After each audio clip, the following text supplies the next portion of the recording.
but that was the first time I just seen the whole world kind of just like turn on me. When you're going through that searing back pain and the nerves and all it's that, like everywhere. I didn't want to live no more. So once they put a rumor out about you, They wanted to be right. That rumor might as well be true then, because once the real truth comes out, don't nobody care about that. They just care about the negative thing that came out about you. Y'all had so many dudes y'all could throw at Joker. He was an issue in that series. This dude, like, he made a big difference. I remember us talking about it, like, as a team, like, cause you OD strong. Like, that's why I don't know why they didn't keep the two bigs. Like, they y'all should have put you at the 5, JaVale at the 4, AD at the 3, DeMarcus at the 2. Hey, bro, at the 1. Who you think is gonna come out of the East? You confident with y'all squad first year? Yeah, I think we're gonna shock a lot of people.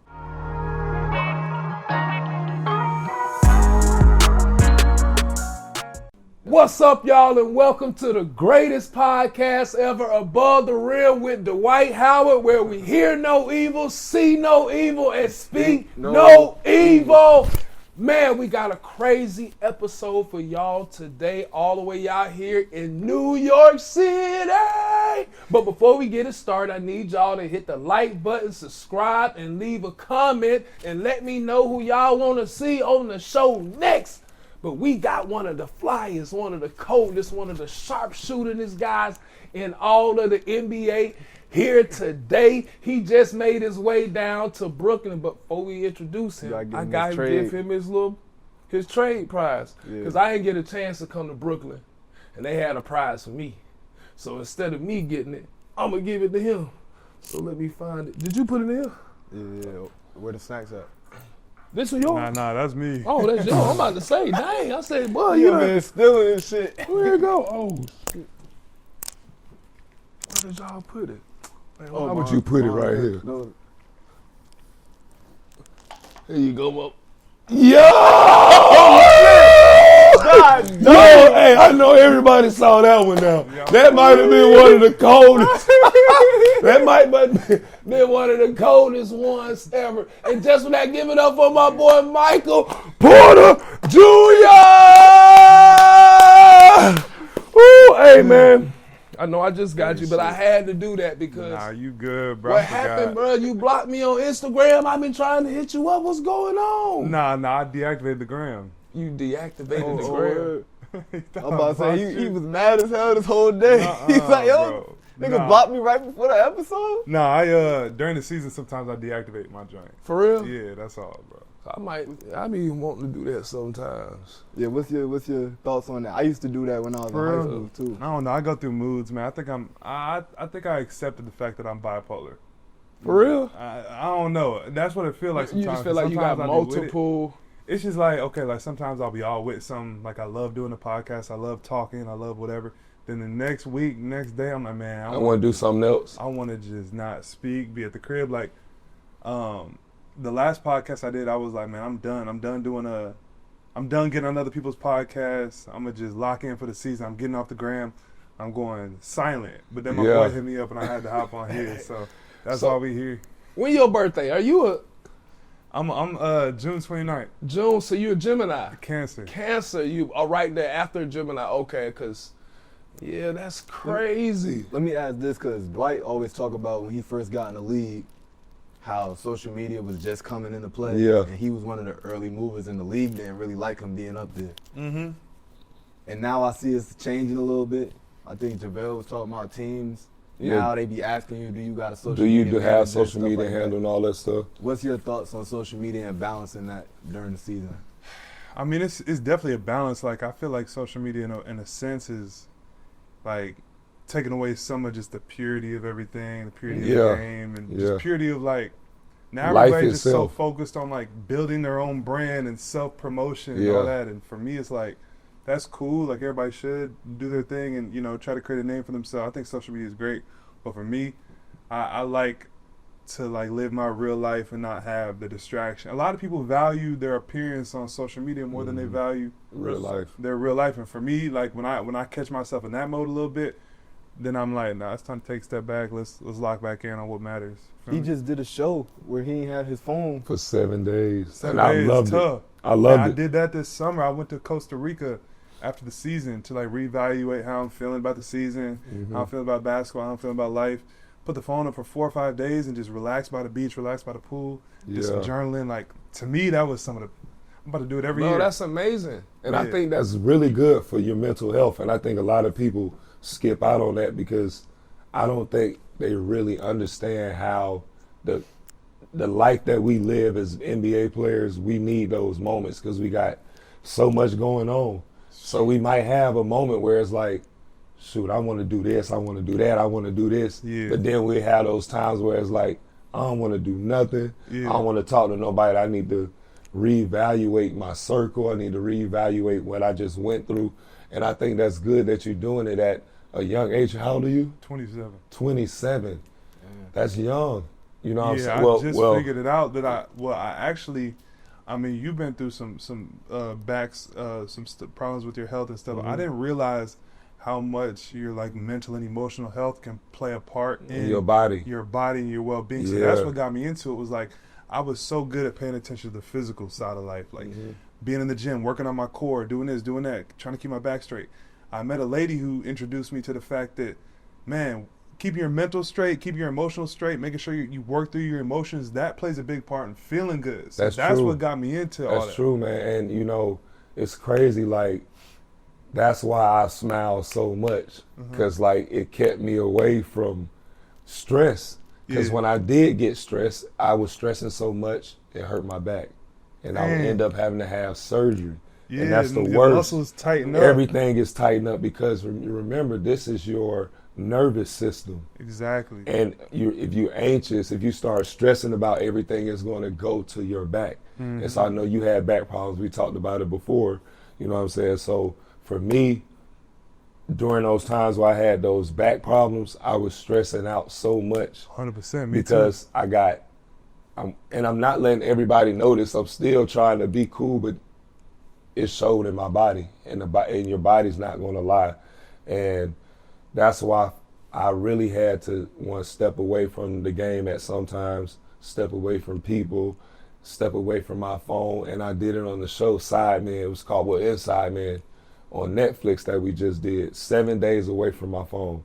And it was I love doing stuff like this. You'd have been good on Side Man. You would have been really good. I think you would have made it to the end. For real? You just basically went as long as you could without your phone? Yeah, they was doing challenges. Well, you doing challenges, influencers, comedians, actresses, actors. Oh, okay. So it's other people in there too, and the goal is it's $1 million pot. And every day, the money you spend from eating food in the house, they got a temptation room, hot shower, little stuff like that.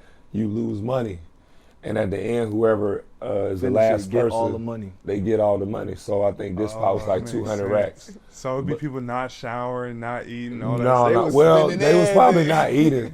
But I was like, man, I gotta have a little warm shower, man. I can't have no cold shower. That shit. You was the highest spender in there, right? At one point, I was the highest spender left because I was getting the hot water for the shower, and then I was doing the meal upgrades. Yeah, they had rice and beans. You used to that living that good life. Yeah, so part was kind of hard. You know what I'm saying? But I think everybody need to do it. Another thing I did was I did this 3 days in the dark.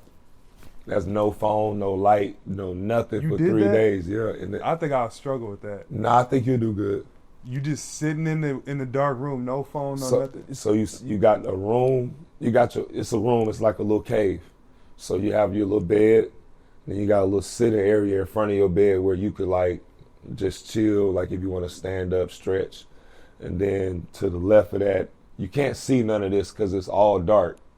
You know what I'm saying? But once they open it up and they let you in before they have everything go off, you can see all this stuff. So they had like a little area where you can stretch. And then to the left of that was like a little sitting area. And they had like a little thing where you can sit down, like a rocking chair. They had a bathtub. Then they had the bathroom and the toilet. And that was the room. Oh, you last 3 days? 3 days. Didn't Aaron Rodgers? I think Aaron Rodgers. He did that too. And the other guy, Rudy Gobert did it. Rudy Gobert did it. So that was the same thing, y'all. Aaron Rodgers did the same thing that you did. Yeah, you going to cave. I was wondering how it's that in Portland. It's in this one part of Portland. It's real beautiful, man. Like I'm glad I did it, but I probably wouldn't do it again because I feel like that's something you only got to do one time. Do one time, you're right, because I could see everything. Like how I'm looking at you, Yeah. I could see it in the dark like that. And it was pitch black. And it was pitch black. But only when I closed my eyes. That So probably just was peep so that. trippy. That Just probably peep it, was like so my trippy. eyes is closed, I'm in the dark, but I can see everything like my eyes is open. And so now, but I'm seeing stuff like what's gonna happen in the future. I'm seeing death. I'm seeing things that happened in the past. Like all these things is happening. But you know what's so crazy? Like, I feel like they give us all these distractions. They give you the social media, the phones, the this, the that, So you can't to see make it. so you can't connect. Like when people talk about like, you know, that spiritual, like in the Western world over here in America, we lost all of All that 'cause we connection got with way God. too much going on. Yeah. Too much. So if Too you much go and do stuff distractions, like yeah. that. Like even just going to Costa Rica and getting off the phone gave me enough time to really be able to dive deep and really see how I'm feeling about certain stuff. But if you went in Yeah. the room, no electric, that's like a whole nother level. I got to do that. I don't know if I last. I probably think last you'll- like a day. Nah, you can do it, bro. I promise. The first day is gonna be hard because it's like you trying to figure out what's going on in the room. How you want to rest? Do you want to stay up? Do you want to go to sleep? After that, you'll be cool because then the only thing that help you know that it's another day is the guy comes with food and he bring it in a little box that's dark as well. So he'll talk to you for a couple minutes, like how you doing, how's everything, how you feeling, what you've been thinking about, and then you really just sitting there with your thoughts. And it's good for doing that because a lot of times we don't sit with our thoughts. A lot of times we don't really just sit and just be. You know what I'm saying? Because we got so many things going on. We want to go do this, do that. But really, I was just sitting there, man, and I cried a lot.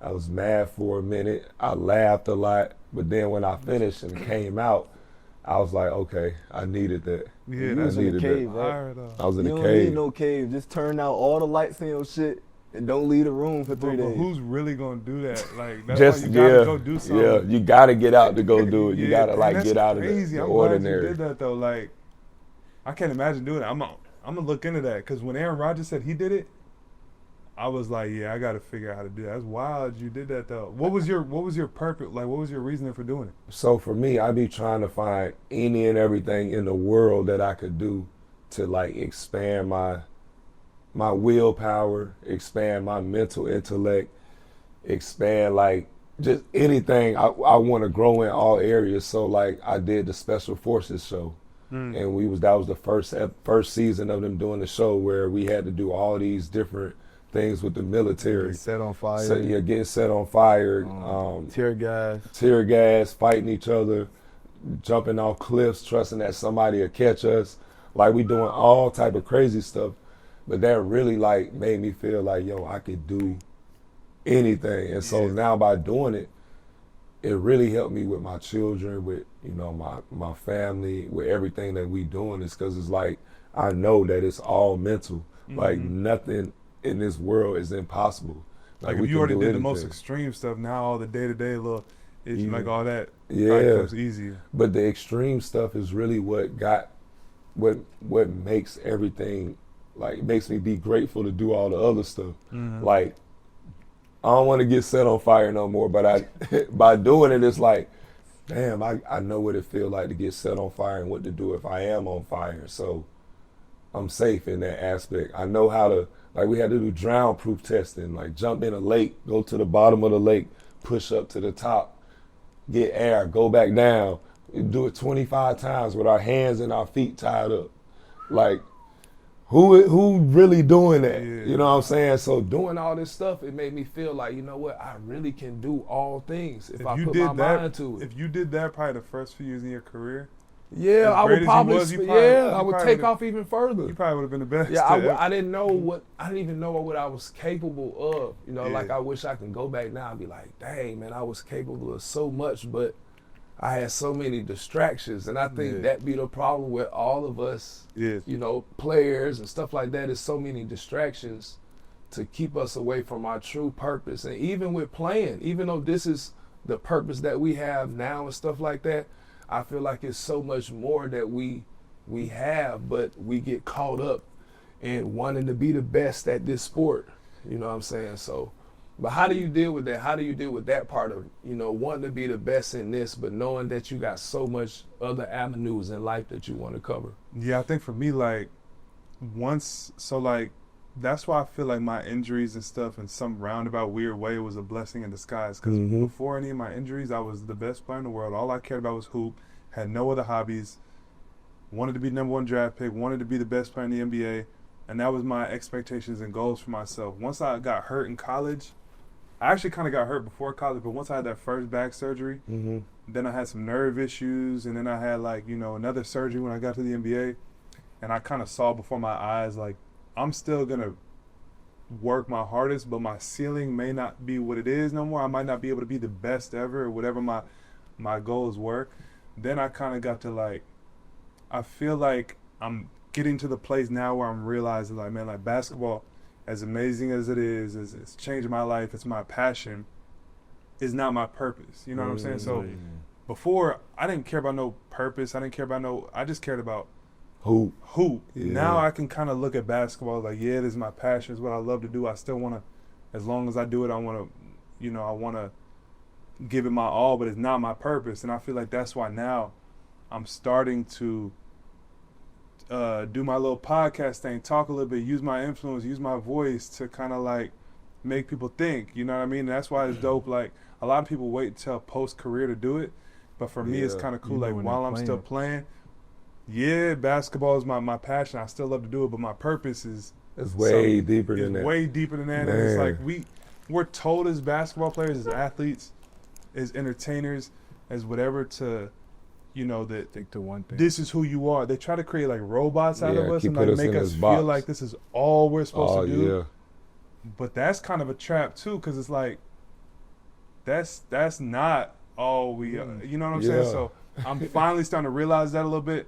And that's why I'm so kind of unapologetically speaking my mind, even though it could rub people the wrong way, or, he has a lot to lose. You know what I'm saying? He's in the NBA still. He can't piss these people off or do this or do that. But I'm not, I'm not just a hooper. And I don't want it to be after my career that I'm able to realize that. So I understand that, because I think that's what, during my time in the league, I went through so much of that. Because early in my career, I was like, okay, I know I'm going to go hard on the court. I know I'm going to go hard in practice. I know I'm going to give everything, but this only half of my day. What am I going to do with the rest of my day? Yeah. You know what I'm saying? I don't want to just go home and do nothing. So early in my career, I was doing everything. During the summer, I was everywhere. I was all overseas. I was doing tours for China with Adidas. I was everywhere trying to do movies. I was setting up stuff for cartoons, for TV shows. And because I was doing all that, the report was I wasn't focused on basketball. Yeah. Right. And that kind of really messed me up a lot, because people kept thinking that I just want to be in movies and entertain and not really focus on basketball. And that was the total opposite. It's just, I'm good at this just like I'm good at that. And one thing I realized with most of, not all NBA players, we are some of the most gifted people on the earth. We got talents like crazy. We got writers, musicians, people who can sing, dance, play all different type sports, intellects, all these different things. And it's like when we play the basketball, it's like we get put into this box. And then if we a big man, we get put into the dummy big man box. Mm-hmm. And that really was pissing me off, because it was like we was always getting called big dummies and stuff like that. So it's like, man, I wanted to use all of my gifts, but it's like being in the NBA at that time, we had to dumb down what we could do just to stay in the league. And I feel like a lot of players got messed up because of that. Because you've seen some of the dudes in your time that all they cared about was basketball. You saw the Kobe's and the people like that, and that's who people were saying, that's how you're supposed to be. So when you had somebody like you who was well-rounded and you liked other things, people would view that as that's a problem. In reality, we go to the gym from 9 in the morning till 12:31. Yeah. You got the rest of the day to go explore your hobbies, do your things. And people act like if you don't, like, if you do that, then something's wrong with you. But I agree with you that I don't know, I feel like nowadays is a little bit different because now people are a little bit more accepting of people doing other things, but I bet it was even tougher in your time. It was very tough, man. I got calls, I got emails. My agent was saying, yo, even later, in my latter part of my career, my agents at the time were telling me, yo, you got to watch what you put on Instagram. You got to watch. I'm like, yo, I'm trying to find a way to keep making income because I got children. I got to live. I got this, that, and the third. Well, you know, NBA teams, you know, they saying, well, we don't know if you want to really play basketball. And I'm like, bruh, look at me. Yeah. You're doing WWE. I work out 3 times a day. Yeah. You telling me I don't want to hoop? And they're like, nah, we see he's at the WWE. He's trying to be a wrestler. Yeah, because one day basketball going to stop for me. So I want to try to put my feet in something else. So when I'm done playing with basketball, I'm not sitting around the house for 10 years waiting on what I'm going to do next. I got this, and this, and everything else already in movement. Exactly. So it's like, why y'all telling me I can't do this? But I got it. I understood as I got towards the end of my career. It's so Unfortunately, they didn't want us to actually be all the things that we know how to be. They want us to stay in that box and be the basketball player because in their eyes, this is what they're paying us all this money for. And I understand it, but at the same time, man, if I'm the owner of a team, if I'm the, you know, whatever president or whatever, I want everybody around me to grow in all areas because that's going to make the whole ship better. So it's just crazy that they wasn't thinking like that. It's so crazy, like, back when he was doing stuff with influencers, streaming years ago, skits, all that stuff before it was cool. Before it was cracking. Now everybody doing it. Now everybody doing it. Even today, Bron just pulled up on Kai. Yeah. And it's like, everybody's going crazy. If you did that back in the day, people was like, oh, they was like, you lame, why you doing that? Yeah, Kai hit us up a couple summers ago. Before that race stuff, we were supposed to go to Taiwan with Kai. I feel like your personality was like ahead of its time for the NBA. Like, you were supposed to be placed in the league today. Now, what did they tell you when you were streaming 3 years ago? I'm ahead of my time. They said, get the fuck off streaming, bro. Oh, man, they wouldn't let me stream. Oh, man. Yeah, the last time I played for the Lakers, they was like, yo, you got to get off live. You on live too much. I'm like, I'm just showing them my life. After practice, I'm in the gym. Yeah. Look what I'm doing, y'all. I'm doing extra work. So since I can't play this week, I'm going to stay in the gym. So y'all will see I'm staying ready, and the coaches will see I'm staying ready. Yeah, they ain't want me to do that on film. They want me to have it on stream. So it's like on one end of me, I'm losing the passion and all that I was having for basketball because I'm like, I'm not playing. Then I can't do nothing off the court. What am I here for? You know what's crazy too? Like the players that didn't have no hobbies outside of hoop, when they do retire, they're miserable for years. Like one dude that comes to mind, like a great friend of mine, we've had conversations about this on my podcast, but B. Roy was cold, but obviously his career got cut short because of injuries. Yeah. And like when he was sitting at the crib for a while, then he started getting into coaching. He coached my high school team or whatever. But if you don't have those hobbies or other interests and things you're into, when that ball stops bouncing, it's gonna be rough. It's so crazy. I got the same injury as B. Roy. Do you? I had 5 knee surgeries.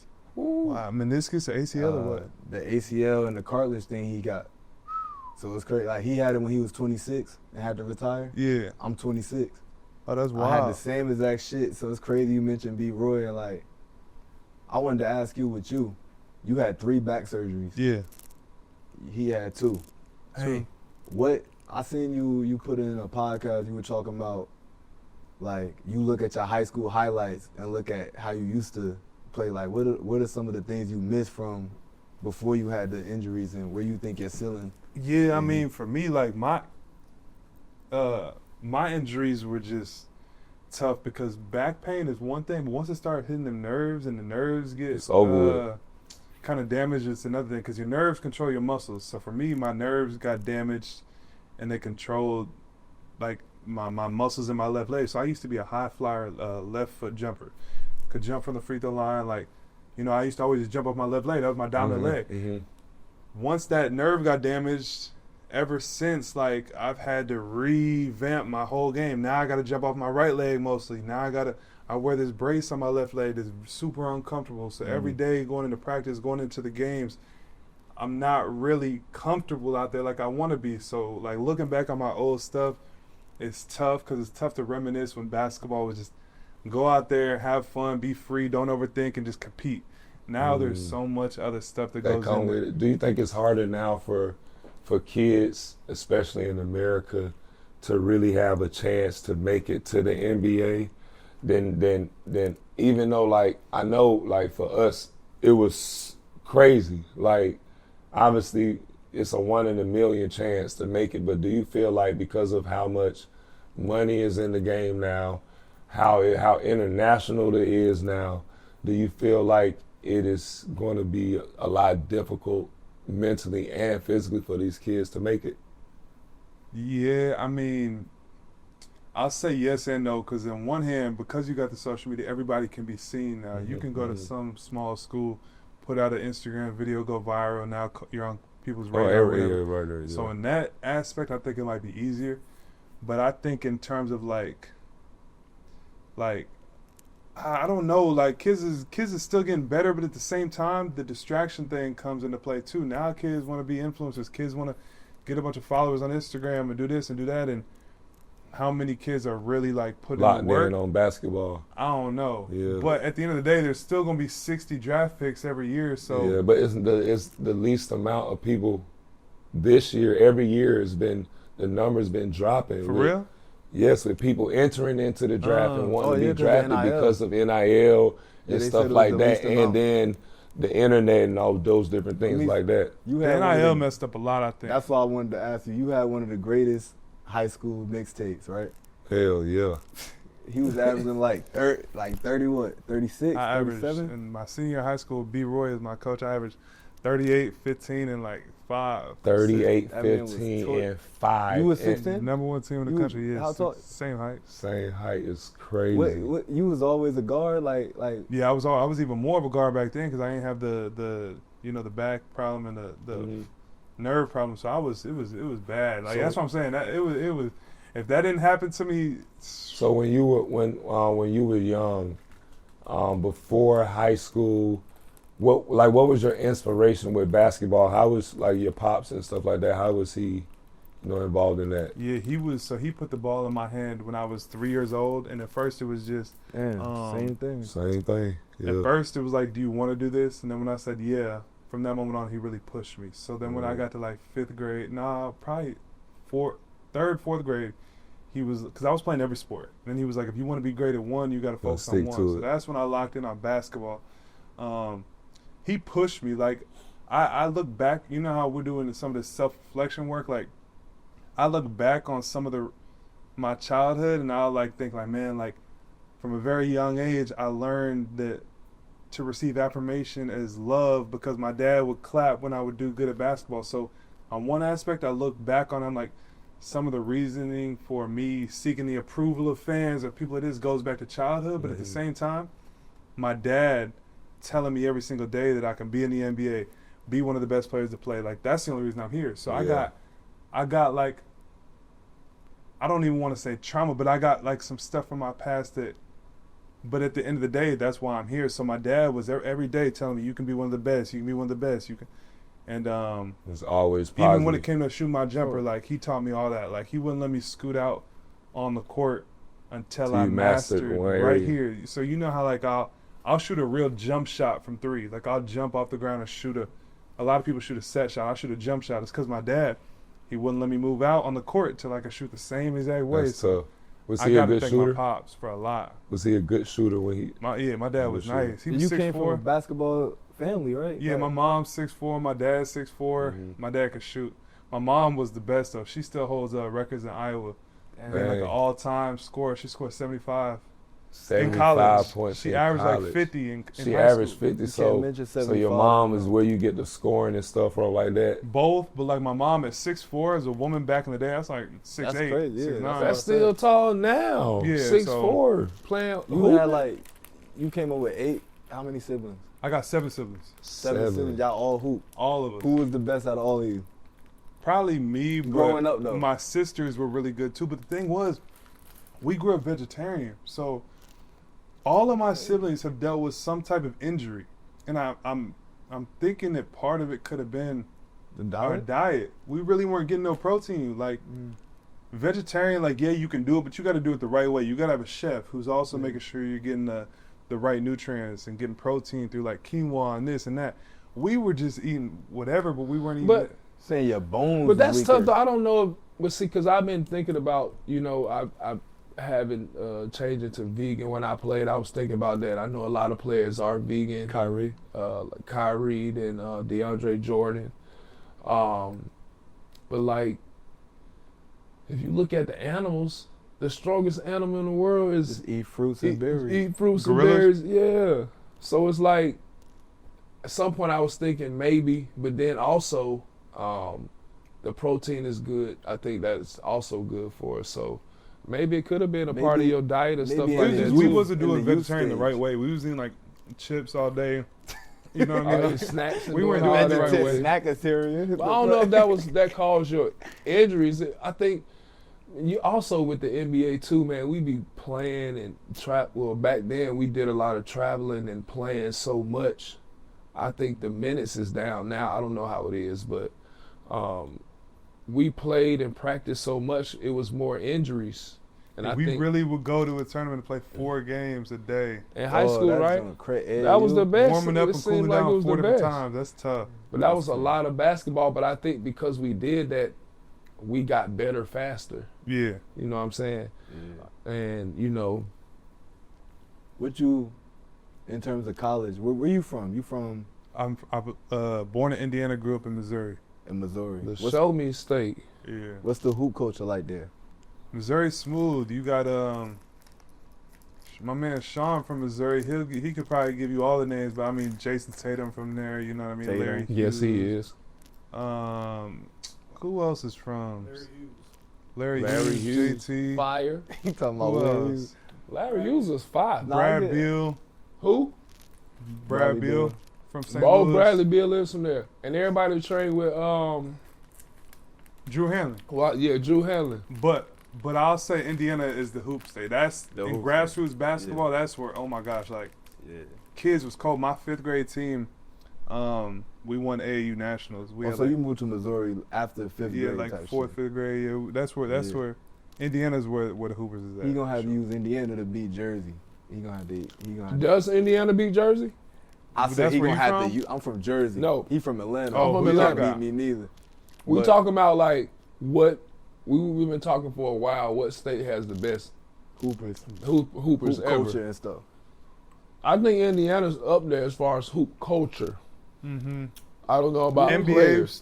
players, maybe not, but hoop culture, Indiana's up there for sure. Yeah, like it's just like New York. New York he done had a lot of New York NBA players up here. They say like the culture in New York is obviously better than Jersey, Yeah. but the players that come from Jersey, Jersey is better. they play more organized ball. At an earlier stage. New York is street ball and stuff like that. So Yeah, New York. I mean, every block there's a court outside, people hooping. Like it's that's a fact.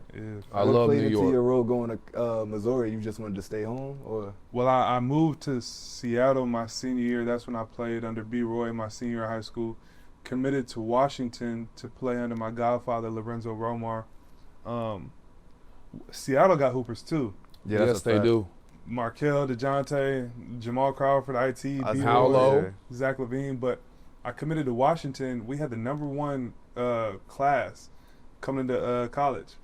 And they fired the coaching staff the year I'm finna come in there. My dad was on the coaching staff. My godfather was the head coach. Markel had just gotten done with his crazy freshman year in college. yeah. And we were going in there, #1 recruit class. They fired the coaches. So that's when I decided to go back to the crib. Missouri.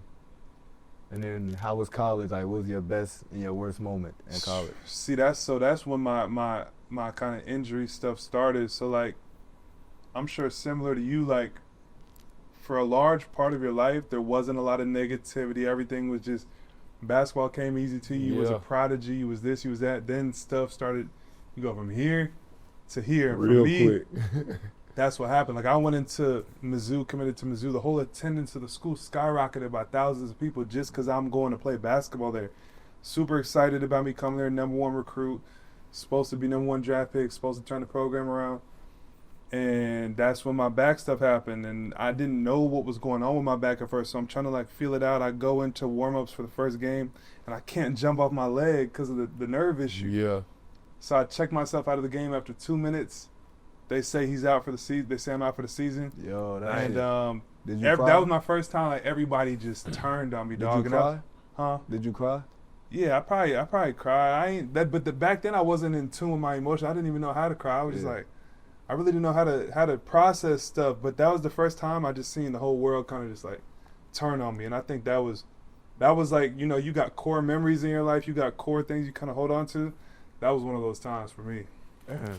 Ooh, that back end no joke, bro. I know, but it's you had 3 back surgeries. So was it like a herniated disc or anything like that? That's what they said. They said it was herniated discs. Yeah, those are the worst, man. I had 2 herniated disc surgeries, and people was making fun of it like it was just a joke, and I'm like, this is the worst pain of my life that I ever dealt with. Stabbed all day, the sciatica, man, it's all because it's your nerves, it's your nervous system. So your nerves, like he said, I had that call from my doctor where they came in.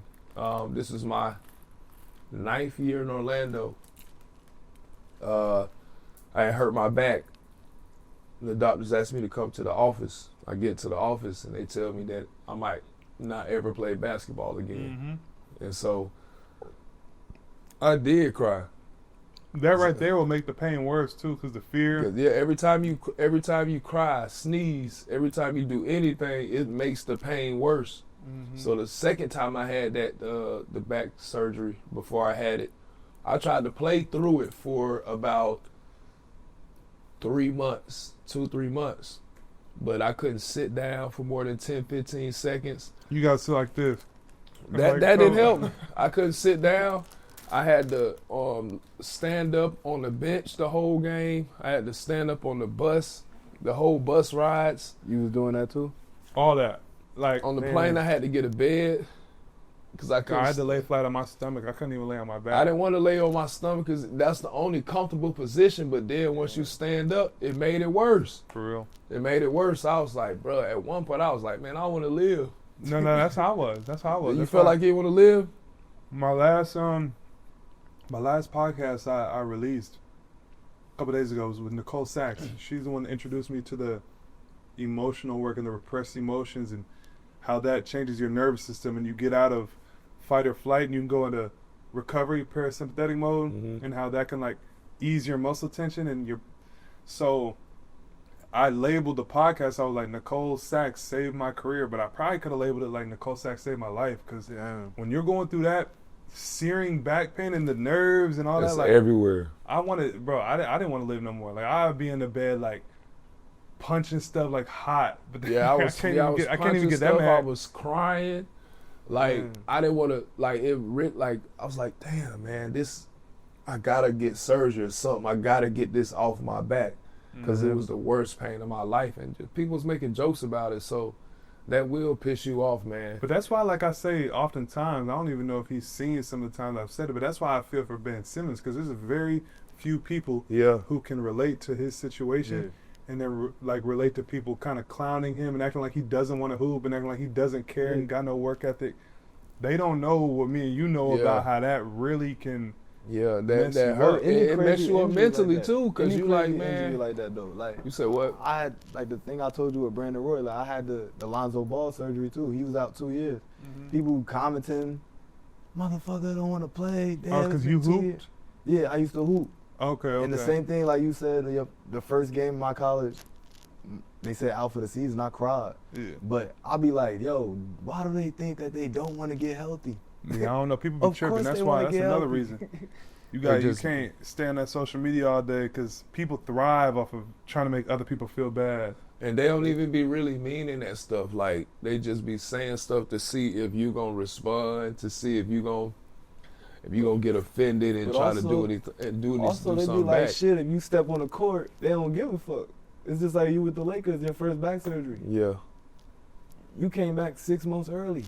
And I should have stayed out. And you know what they did? 17 and 12. When I came back with the Lakers, they was you know, they was on me because they was like, man, he wasn't really hurt, all this stuff. And I'm like, man, how could I fake an injury?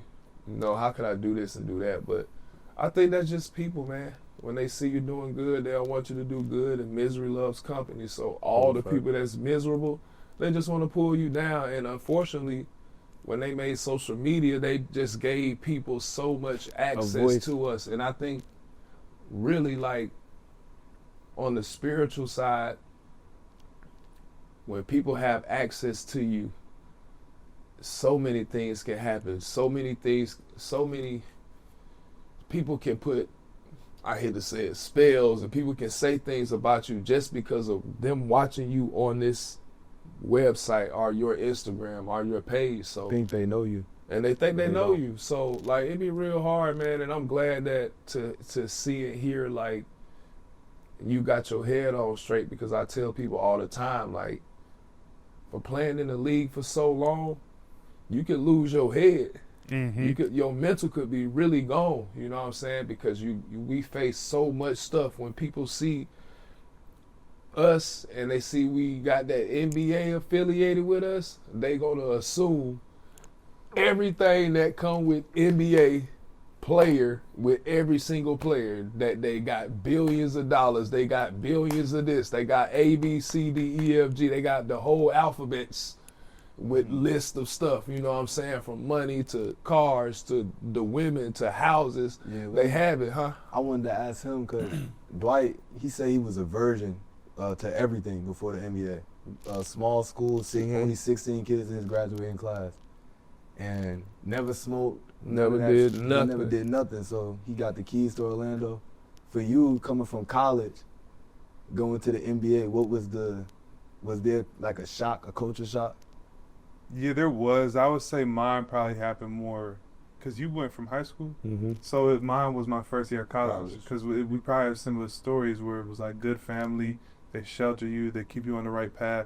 When you finally get on your own, it's like, yo, wait, I'm just in the crib by myself and I can invite this girl over. I could go with my friends and get lit and nobody's going to tell me I can't. Yeah. Like, so mine was in college. But I think, you know, a lot of kids don't grow up with that structure and being sheltered, so it's nothing new to them.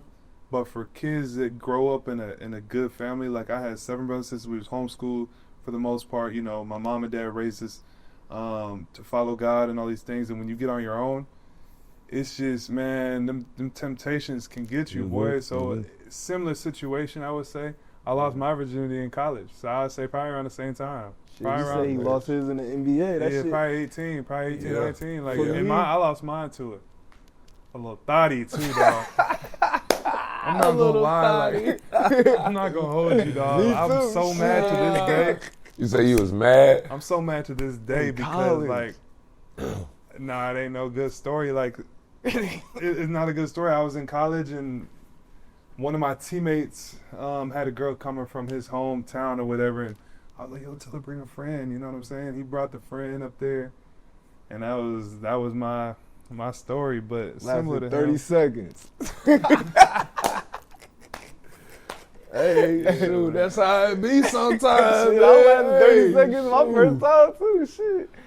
But hey, I'm glad. I mean, I wish I would have had some of the college experience, but I feel like from coming into the NBA at the time I did, the city that I came into, it was kind of like a college, going to college. Yeah. And it was a whirlwind, dog.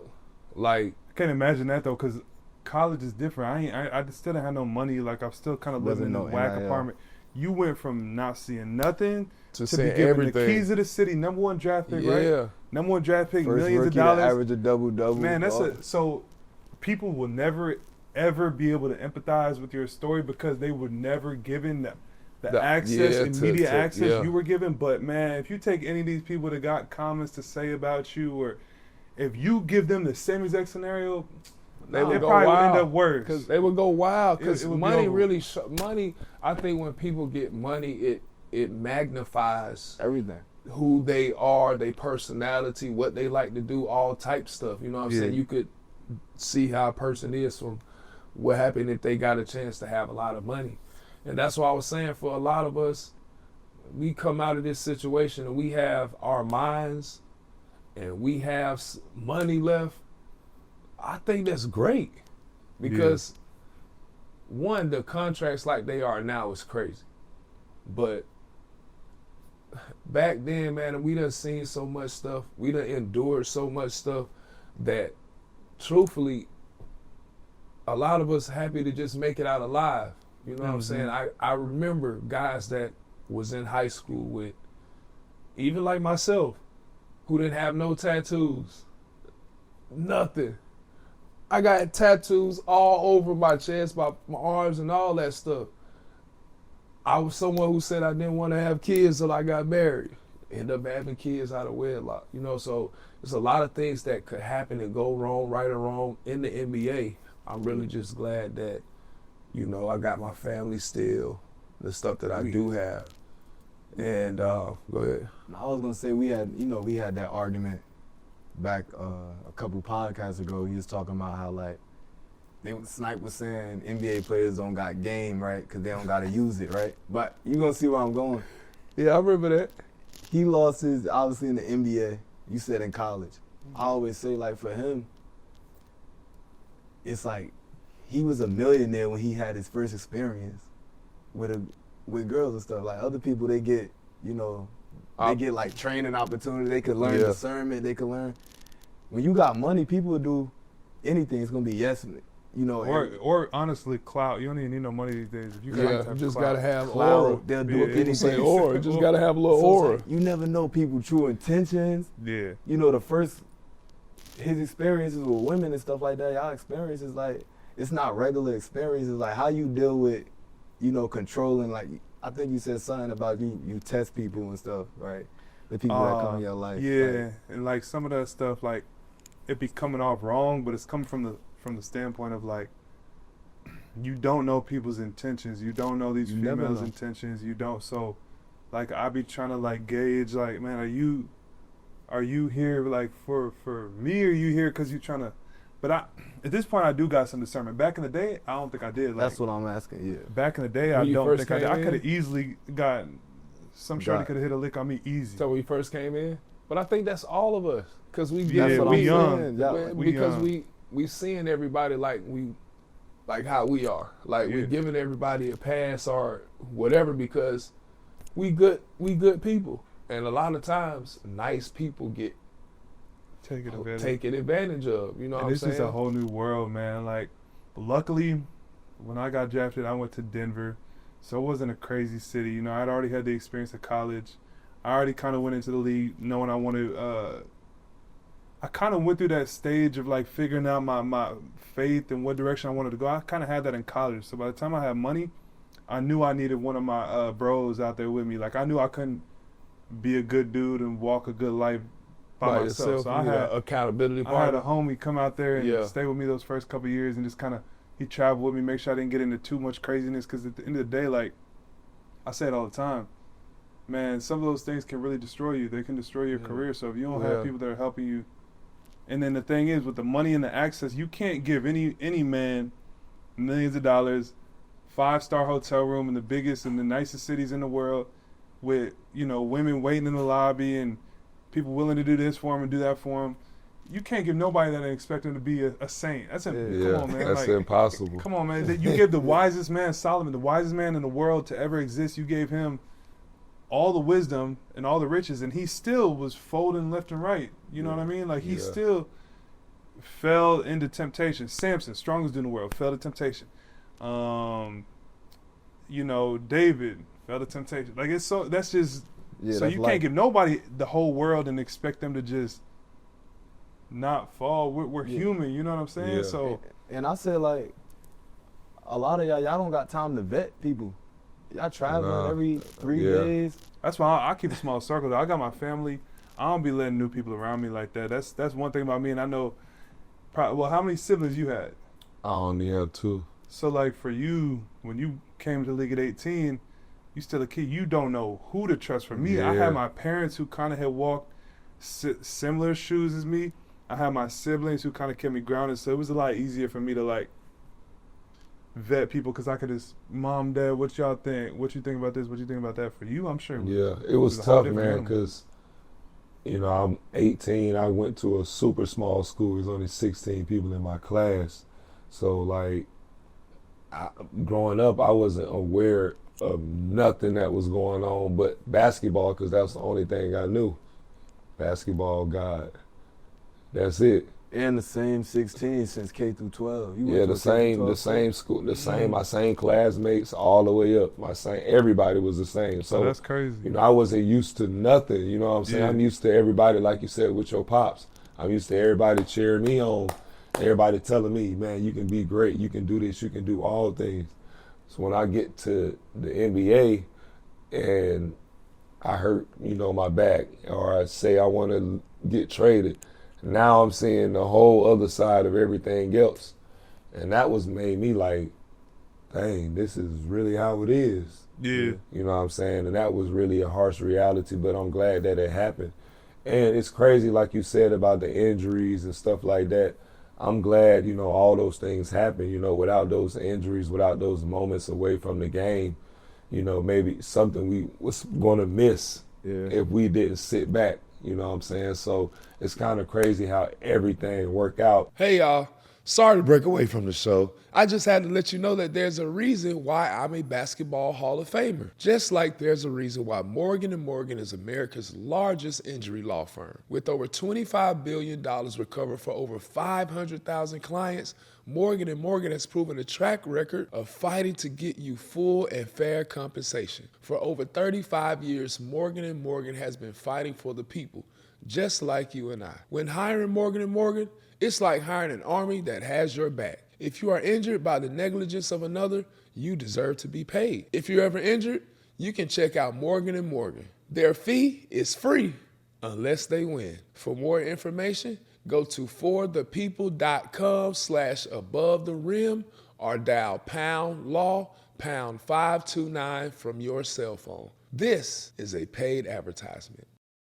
Even with this situation with you moving from championship caliber team and Denver, y'all winning the championship, y'all, you know, for years, y'all the most dominant team in the West.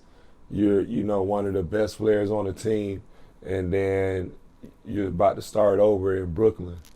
Yeah, how was that? Where's your mind right now? How you feel going into the season? Yeah, it's just one of them things where it's like a new chapter. Like 7 years in Denver, we were competing every year in the playoffs every year. Now I'm coming here, I'm getting to be more of a leadership role, and I think it's a challenge that I got to embrace. You know what I mean? Like, I'm excited for it. My role is going to change. I'm going to have to be more of a leader, but I'm ready for it. I felt like in Denver, it just was. I just was ready for a change. You know, I kind of felt like with Nikola and Jamal and AG and all those great players, there was so much sacrifice going on from me, from AG, from Christian Braun, to when you have so many good players, you know, like the Lakers, we played John in the playoffs in the bubble. Like, y'all had so many good players, somebody's going to have to sacrifice, you know? And I feel like now in this role, I'll be able to kind of flourish a little bit and just explore my game. You know, it's going to be a learning curve, but I'm excited. I'm excited to be here in the city. Like in Denver, I couldn't pull up on you on a Tuesday night and shoot a podcast, you know what I mean? I'm out here. So off the court stuff is definitely cracking. So I'm excited to I'm for real excited about the season. We go to China next week.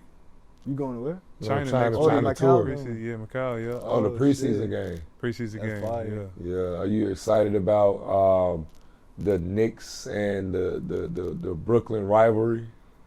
Yeah, obviously the Knicks are going to be one of the best teams in the East. Yeah.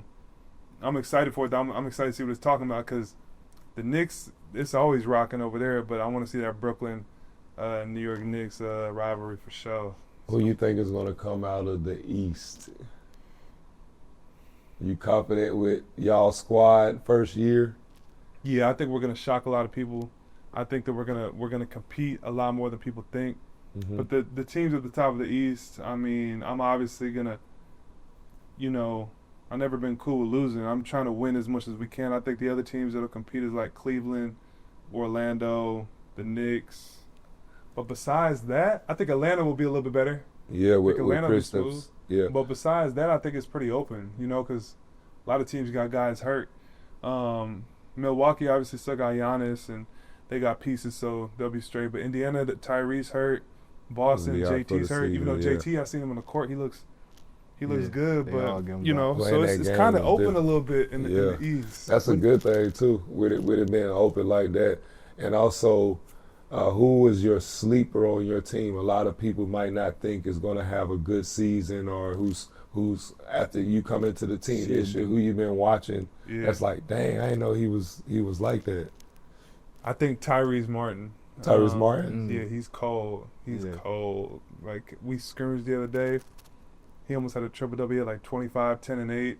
We did like a 4-quarter scrimmage. Cam had 30-some. I had 30-some. But Tyrese had like 25, 10, and he was on my team. I think he's going to have a big year. When did you find out you was traded? Like, what was your reaction? Yeah, I was trying to take a nap on a plane. I was headed out to Europe for vacation, and then I got a text on my phone as I'm finna fall asleep. My agent called me urgent. I was like, I already know what's up. Stuff like that stuff like that make you so anxious all day. Like, I feel like that's probably why we be so up and down, because we know anything can happen at any moment. Yeah. We gotta always have our phone ready for something just like that. Call me or text me. I got an urgent. Yeah. I already knew what was up, so I just hit him back because I'm on the plane. I said, where we going? Like, where we going? I was just hoping he didn't say no wild city. Like, I'm not even gonna name the cities. Yeah. But I'm just glad it was a cool city.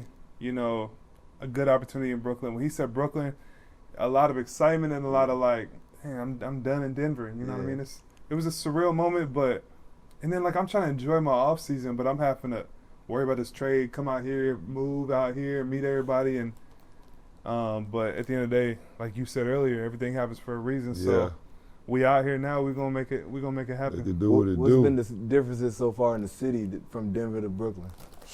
Man, it's night and day.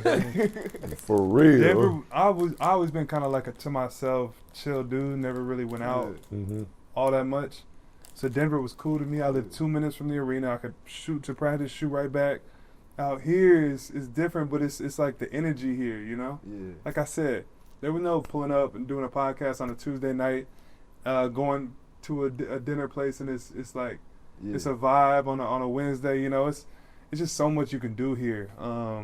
It's night and day. Denver's a cool, chill city because I'm a pretty chill dude. I like to just kick it, but no, I'm excited to be here. Hey, listen, you know how sometimes a trade make a superstar.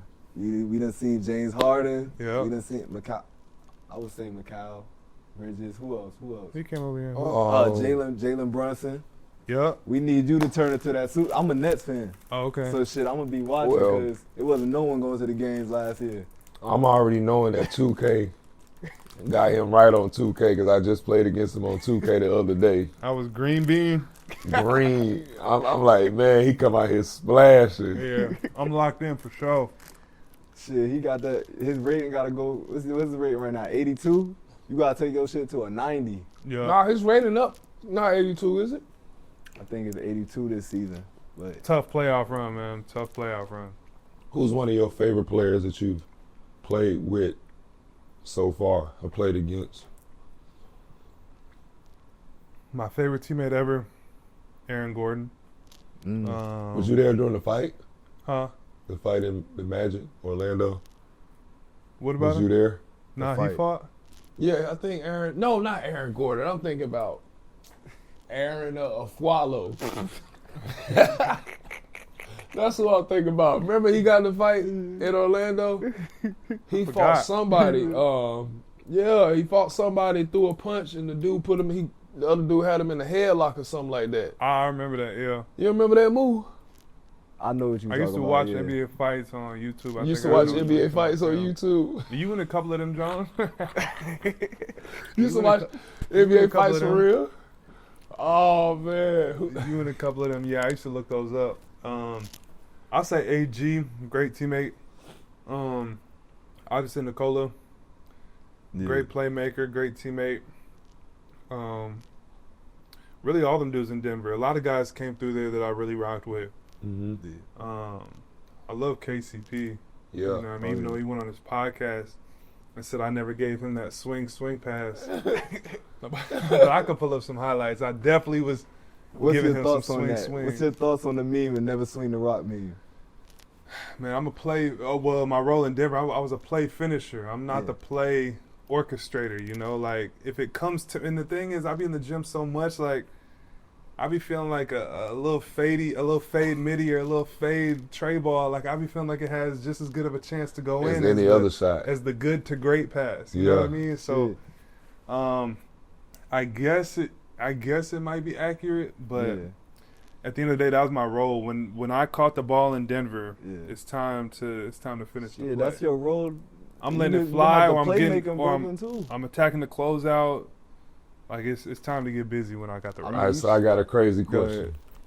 All right, if you could have one of these powers to add to your game, what would you do? Shot like Steph. Bounce like Vince. Or strength and size and height of Shaq. I thought you was gonna say you. No. No, I already can shoot, so I think I'm gonna go. If I could play right now, how I do, but have the size and the strength of Shaq, it's over. Oh my God, it's over with, and you shoot like that. Yeah, imagine Shaq just had a strap. Yeah, like he's coming down. Oh, it's over. Hezzy pull, like You said it's over with. If he had a strap, even if It wouldn't look he was right. making free throws, It wouldn't be right if Shaq had a wetter like Steph Yeah, that'd be wild. and some handles. Why y'all think y'all just can't shoot like that? Giannis, because he's too strong. he's starting to shoot though. He too strong. Well, like Rudy, or like you never really stretched. It was just a time. Y'all No, was you more, know what it is? What was for me, and it's crazy. Was talking about it early. Was talking about You had the little midi, but you just didn't use it a lot. I didn't. My cortisol levels was real high, so my anxiety and stress levels really a lot affected me in games, like in practice and But you stuff. seemed like you was so like loose and happy. Yeah, in practice. but then like they were saying that I was doing it too much, so I had to calm that down, which started causing me to be anxious on the court, because I'm like, dang, I want to have fun, but I know if I be smiling too much and doing too much, they gonna be saying I'm not serious. So now I'm out there playing, thinking about how everybody else is looking at me. Like I want to like have a good ass time, because that's me. When I'm having a great time, I'm blocking shots, but I'm still locked into the game. It's just, shoot, I'm entertaining the crowd. We got 20,000 people here. We on the road. These fans is booing me, so I want to block a shot and go talk some shit to somebody and do some crazy shit to another fan. That's just gonna get me going. But once they took all that stuff away, that's when I started getting stressed out and start worrying about if I miss a free throw, I'm not gonna play good no more. If I miss a shot, they're not gonna put me in the game.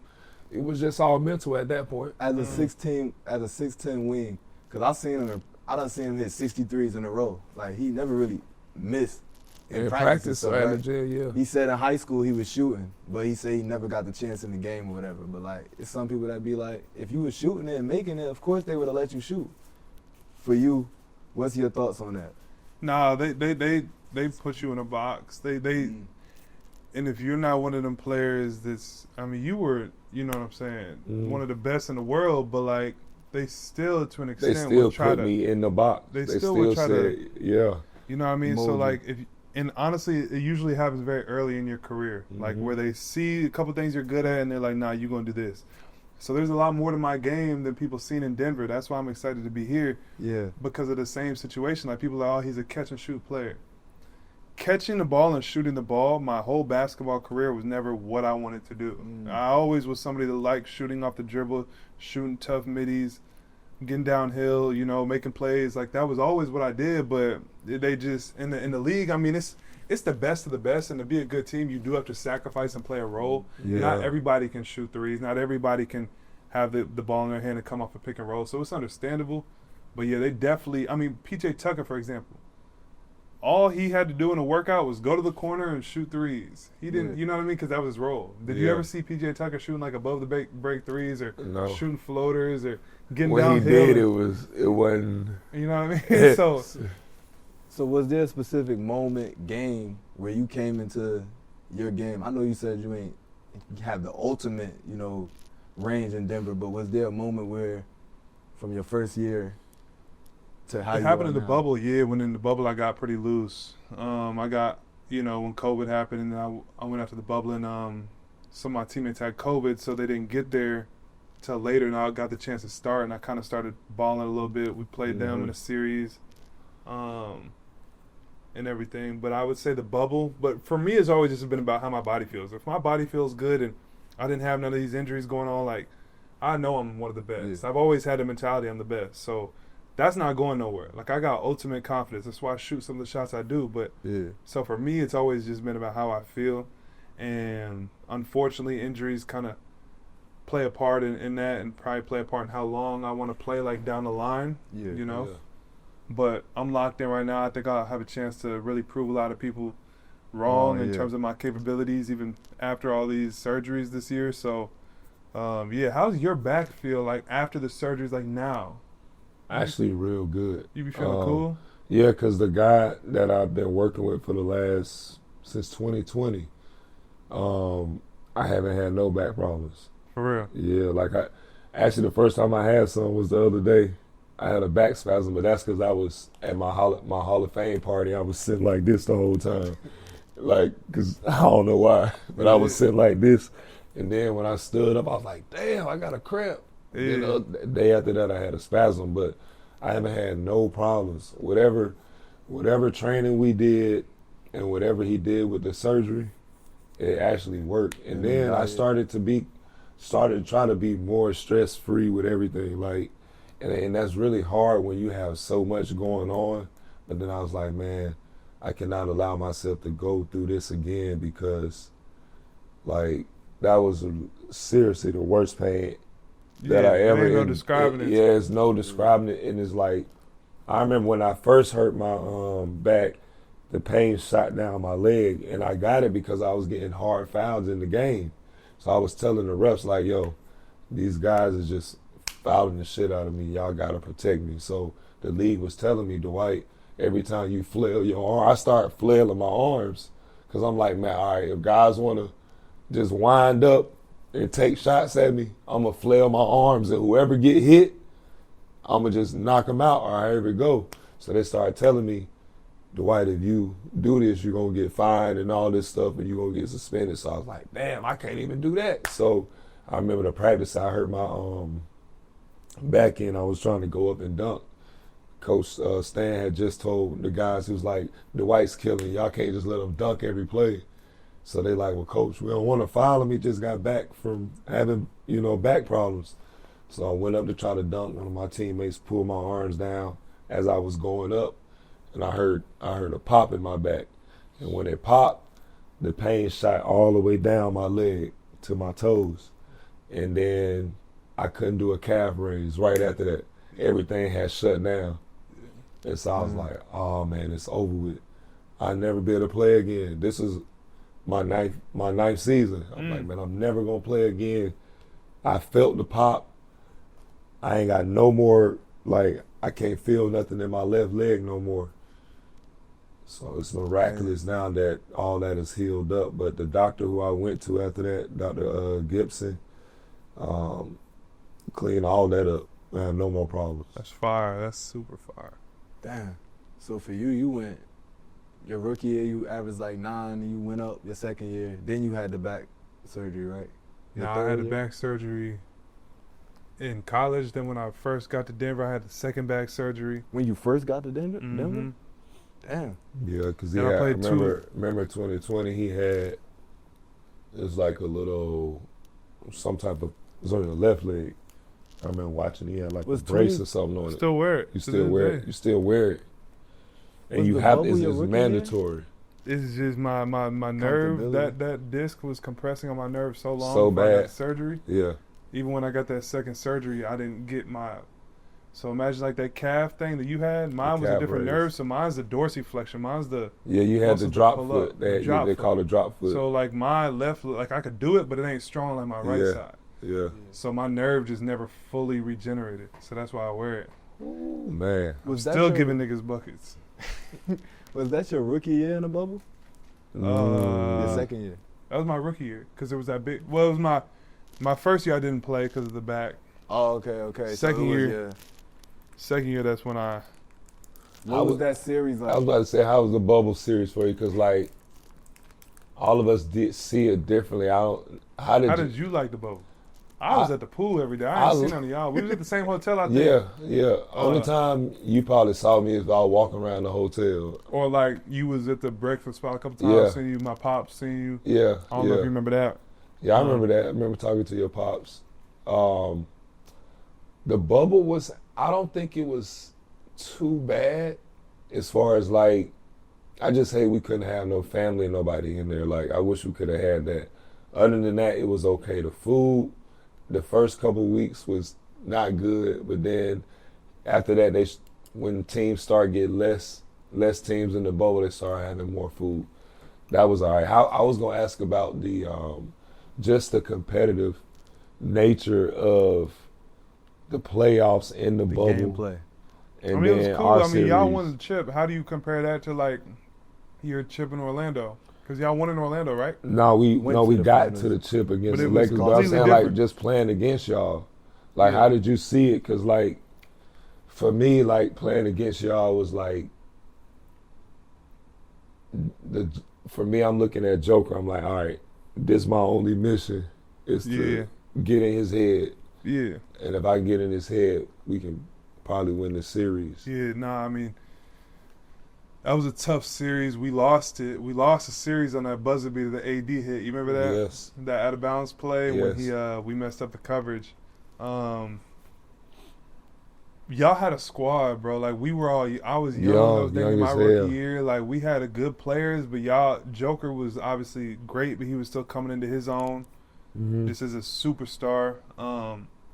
And then y'all just had too much. You had Bron, AD, JaVale, right? JaVale. Y'all had JaVale. Like y'all had too many bodies y'all could throw at Joker. Yeah. And then like, so it was a competitive series. I think like the environment, it would have been dope to have that same series with fans and everybody out, and y'all coming to Denver and we going out to LA. That would have been cold. That would have been. I think that would have been one of the best watched series if we would have been able to have it. Like I think that if we had played the series like out in the real world, I think it probably could have gone to game 6 or 7. I think y'all ended up beating us in 6. 4-1. Oh, yeah. No, it was in 5. Y'all beat us in 5? And then it was in 5 with Miami too. I think it probably would have went 6 or 7 just because Denver's a tough to play at, and then obviously I don't know because it was a competitive series. It was like y'all won that game on that buzzer beater. We were supposed to get that dub, so it was tough.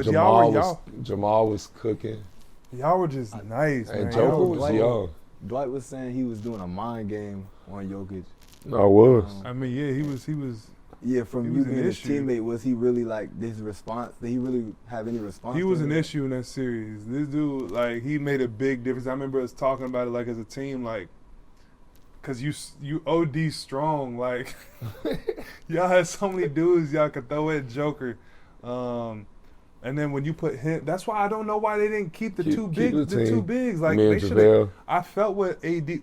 Seeing that championship Lakers team, I seen what AD was saying when he was like, man, I want to play the 4. Yeah. Because when they had you or JaVale in there with AD. That free him up. It free any 4-man up that got range. Yeah, he's trying to get to the midi. He's not trying to let him do all that, because at this point in our careers, me and JaVale cool with flip-flopping minutes, you know what I'm saying? Yeah. And we cool, because we know, hell, all we try to do is make it to the playoffs. Yeah. We make it to the playoffs and we flip-flopping minutes. He played one night, this many minutes, however go, whoever rocking out the best night. By the time we get to the playoffs, we both gonna be strong enough and ready, because that's the whole goal, is make sure you healthy come time playoffs. Yeah. And I felt like when we went into the bubble, we was the most healthiest and we was in the best shape the year we won. Yeah. So I was like, dang. I don't know why. We could do that for about, I felt like we had a good 2 2-3-year run in us where we could have made it deep to the playoffs for 2 to 3 years, but I think we got it cut off short. And I don't know if it's I'm about to say if it was us, if it was people on our end, or if it was the team. It'll just always be something that we'll never figure out. We were just talking about it. We had Jeannie on the show. We was talking about how the agent he had at the time. Yeah. He kind of did some funny business, and they didn't. We ain't kind of never- lied to Dwight. It was the same agent, a part of when he got the $8 million stolen from him. And then when he didn't sign back, I think JaVale was negotiating. No, JaVale got traded or something earlier. He got traded before me. Rondo took another deal. Rondo so they went said to they just another broke it team. up. I'm like, damn. You see, they were supposed to keep. Who'd y'all have? Y'all had Caruso still. Caruso y'all had Kuzma, stayed. y'all had KCP. Kuz, KCP. Like, y'all had. We all had the the squad. We had every piece that we needed in order to keep it going. But y'all did. Y'all were a problem. Like, and we was only getting better because we was getting smarter at understanding like what all of us needed to do. Like, and each night we was understanding the teams better. Like, okay, if it's this team, me and JaVale, we can chill because they don't need us to. If we playing the Rockets at this time, Rockets play small ball, so they ain't really have to use us on those nights. Yeah. You know what I'm saying? They only needed us for certain games, and it's cool. We done did our damage. You know what I'm saying? I felt like, if anything, by us doing that, Bron could have snuck up and got him maybe another championship. Hey, I think with that team, if y'all would have kept those pieces, y'all would have kept Caruso, kept KCP. I don't know why they got rid of KCP either. He was 3 and D. Yeah. With exactly what Bron needs. Sniper. Like, and they kept the bigs to let y'all play 5. So AD can stick at the 4. And then people forgot about this. DeMarcus. He was hurt that season, so he would have came back the next season. Think about it. We would have had AD and then DeMarcus backing him up at the 4. Y'all should have put you at the 5, JaVale at the 4, AD at the 3, DeMarcus at the 2. And Bron at the 1. That's some like some Space Jam 3. Is anyone beating that though? Or they getting plucked? Is anyone beating that team? Or they getting plucked? Man, They gonna get tired, but they gonna be. No, we ain't getting tired. They getting every. Who getting rebound. tired? Y'all getting Out of every. Bron, JaVale, and me, we not getting tired. Bron was gonna be 38. That's 38. LeBron. Bron ain't get. I wonder if that was y'all starting 5. I wonder how many wins y'all getting this season. What about techs? We gonna lead the league in techs. Yeah. Hard fouls. 3 seconds for me. 8 seconds. Traveling. Trying to bring the ball Get in the the turnovers. But we had the most ducks. We had the most knockouts. The most elbows. The Most most offensive fouls. Who the shooter on that team? Huh? DeMarcus can shoot. AD can shoot. DeMarcus Bron can and shoot. AD. Bron's streaky. He gonna wait. He gonna. It's crazy. You'll be thinking Bron can shoot or have a bag, and he'll end up with 30 points at the end of the game. Yeah, That's a fact. You think Bron got a bag? he got what he needs. It had to be. But do you top think 2 he ever. needs to have a bag? Like, No, do he people don't. people get the word bag confused because they see He has a like bag, all the, man. but because I'm not saying he don't have a bag. I don't want people out there. Because they look at YouTube bag now land like to say you're supposed to be like Kyrie, hard like for doing every all play. this. Or James He don't Harden. Have to do that. He get to his spot, and nobody's stopping it. If you 6'9", 260, 270? 260, about Like, about 255. he has everything. He has the turnarounds in the post. To me, efficiency is better It's than better than having a like bag. At 6'9", you're not supposed to be ha. He's getting where he needs to get to, facilitating. He got all the mid posts. He got the little dribble. Look at you to his right. What's that he do? Yeah, when he Wait, is it out his right hand or his left hand? right Look at hand. you. So what about Jokic? Because a lot of people don't, you being his teammate, a lot of people talk about his game being kind of ugly and stuff. Like, I think his game is beautiful. Personally, I think his touch is otherworldly. Like left hand, right hand, can shoot the tray ball. He can do everything on the basketball court, like offensively. You know what I mean? He's an elite 3-point shooter at this point. Elite mid-range, elite floater, Only elite big around man the to rim, lead the league in elite assists. passer, and he's an elite rebounder. this shit crazy. Like, 5. where's he on your top 10 list. For big Centers or all time? Centers and all time. I think centers now he just got in the top 10. Really? Because he got 3 MVPs. Top 5, maybe. He got 3 MVPs, right? He got 3 MVPs. I think he top 5. He might be top 7. I think he top 5. You gotta have Wilt, Shaq, Kareem. Really nobody else. No, what's his name? Damn, what's his name? You said Bill Wilt, Russell. Shaq, Kareem, Bill Russell. But Joker's better than some of them dudes. Like Which this is dude- like which a As dude dude. far is as better? skill set, If you were to put them on the floor, like playing against each other right now, I think Like Joker's who? winning Which some of the dudes matchups. is like he who better against than? who? Wilt, Bill Russell. I don't know if he's gonna. So the guys we just named, he's beating them. I mean, it depends. Like I haven't done enough film study on some of them dudes. Like I know Will obviously was a freak athlete, going crazy, but we don't know like if you were to insert him into, we just don't know. Hakeem You know, if you put Olajuwon. Shaq, Hakeem Olajuwon. if they you got put Shaq in there in the time zone, Patrick Ewing is in the top 10. Patrick Ewing not top 10. I want to ask this because this is a debate. Is Dwight in the top 10? If Patrick Ewing top 10, if Patrick Ewing in the top 10, that leaves me out of it. In his prime, I don't think there's many bigs that were as dominant as him.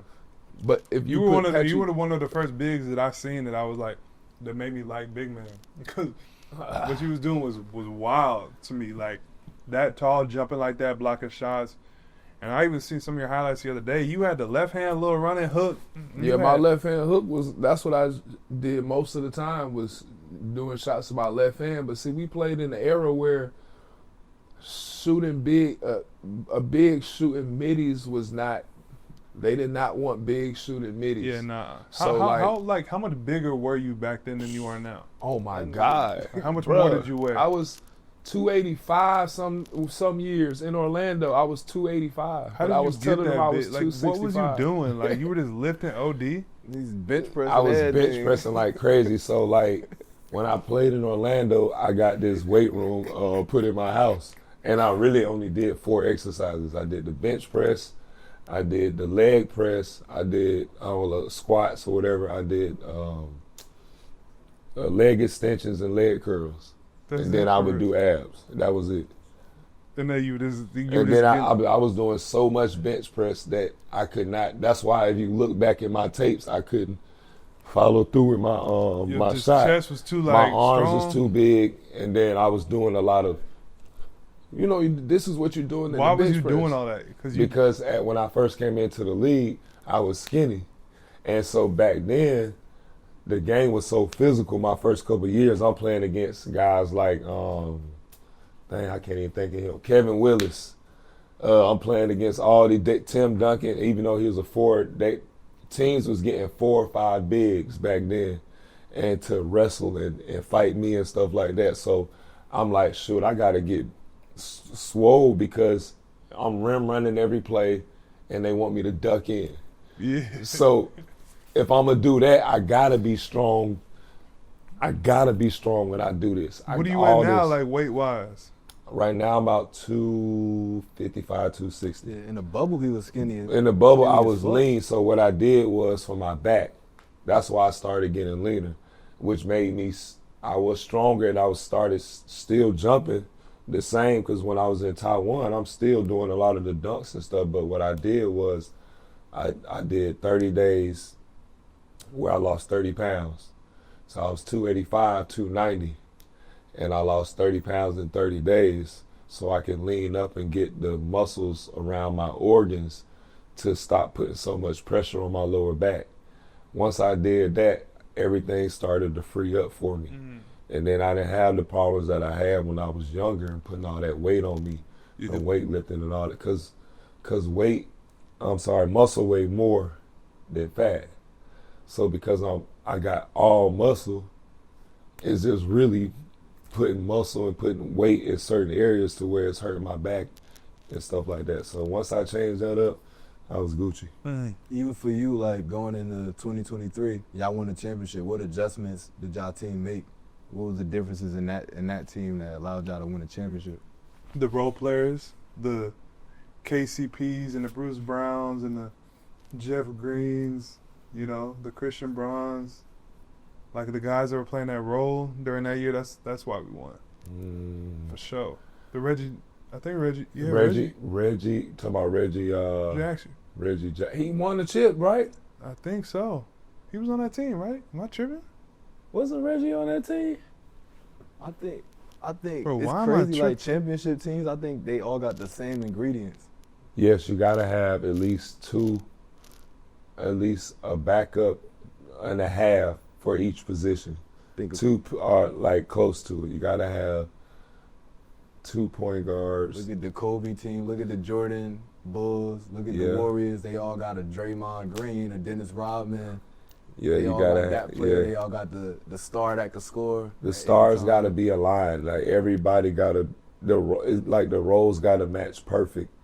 The players and the roles have to match perfectly for the teams to succeed. That's why, like with our team, with the Joker and then AG in that dunker spot, Jamal and Joker in the 2-man game, and you got me and KCP as shooters. Yeah, like it's a if you perfect took squad. away AG on the dunker, then I'm wide open on the tray ball. Yeah. But if you stay near me, AG just throw it up to him. Like we just had a perfect team. And then Joker's his passing skills are so good.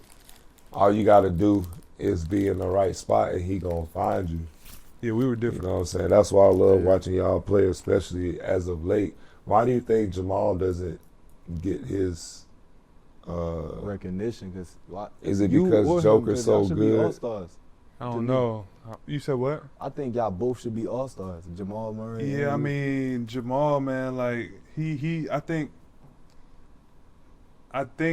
because he turns it to a different level in the playoffs. So if he was always playing like he do in the playoffs year round, he'll be an all-star. But it's 82 games. I think Jamal's one of them dudes that's just like he's so good at basketball, but like I think he has probably other interests. Like he's not one of them dudes that's just trying to be in the gym all day, every day, I don't think. You know, he just is so good. When it's a lot on the line, Jamal takes it to a new level. But it's them 82 games, especially after you win a chip. Yeah. It's like it can become, I don't want to say a drag because it's all fun, but it's like I don't know if he goes into every game with the mission of like I'm trying to be an all-star, I'm trying to be you know what I mean? I think it's just like we're winning, everybody's doing their thing. I'm cool when it's playoff time. I'm a tap into a different mode. I think that's kind of Jamal's Do you want to be an all-star? That's all about the do all-stars. Do you want to be, does that matter to you? Yeah, I think if I could be an all-star after what I've been through, I think that'd be a dope testament.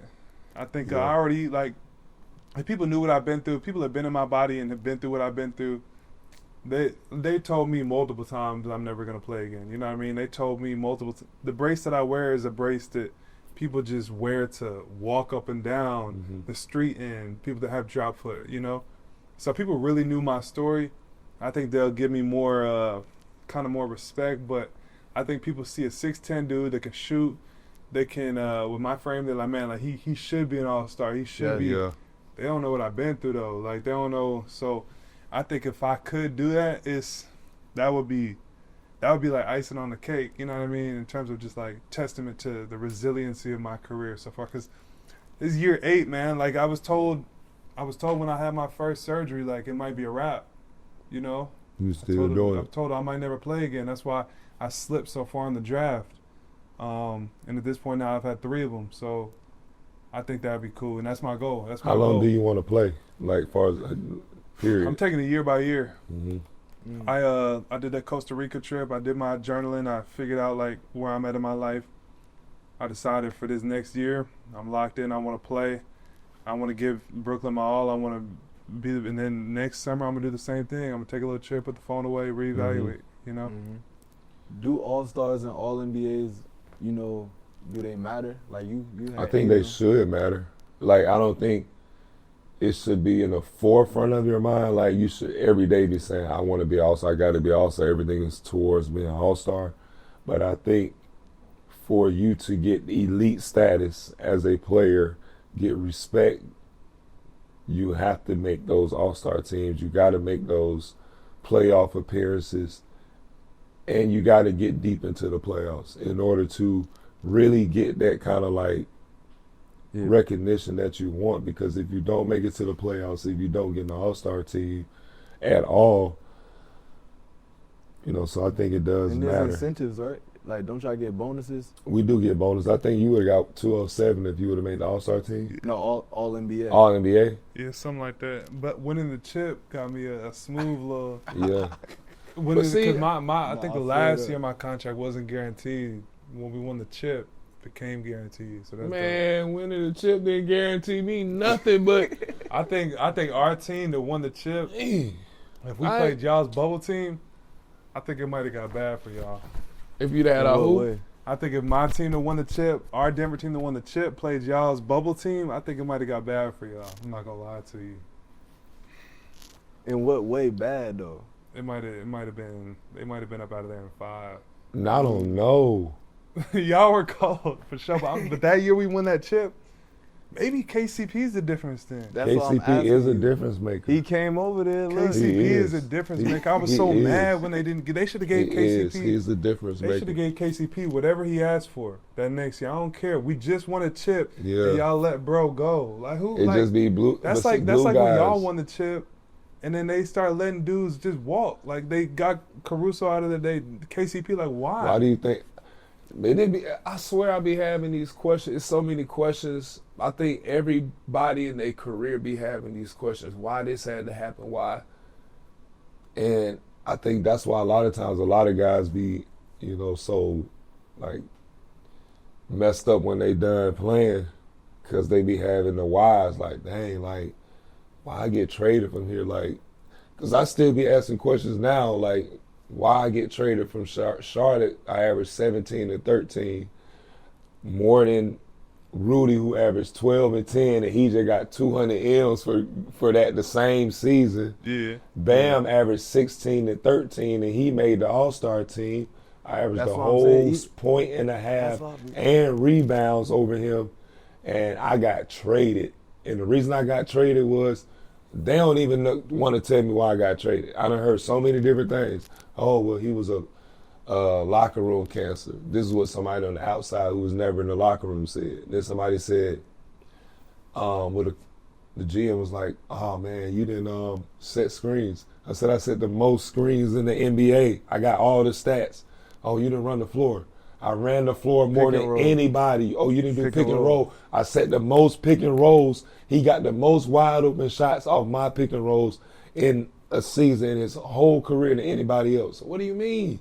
They might have been trying to lose. They might not have been trying to win. But yeah, but see, then that's why I was saying a lot of guys get pissed off about stuff like that. They be in teams and situations where they giving it they all, they trying to win, and then they find out the team wasn't trying to win the whole season. Yeah. Like now you just wasted my life of hard work. So yeah, that's man. Yeah, that's weak. 17 and 13, that's tough. I know he just mentioned, like, I know you said the championship or whatever, but you could have got 207 or something like that if you would have made All-NBA. Does it bother you that fans are able to look up how much y'all get, and there's always these big reports about the money y'all get? Nah, it don't bother me.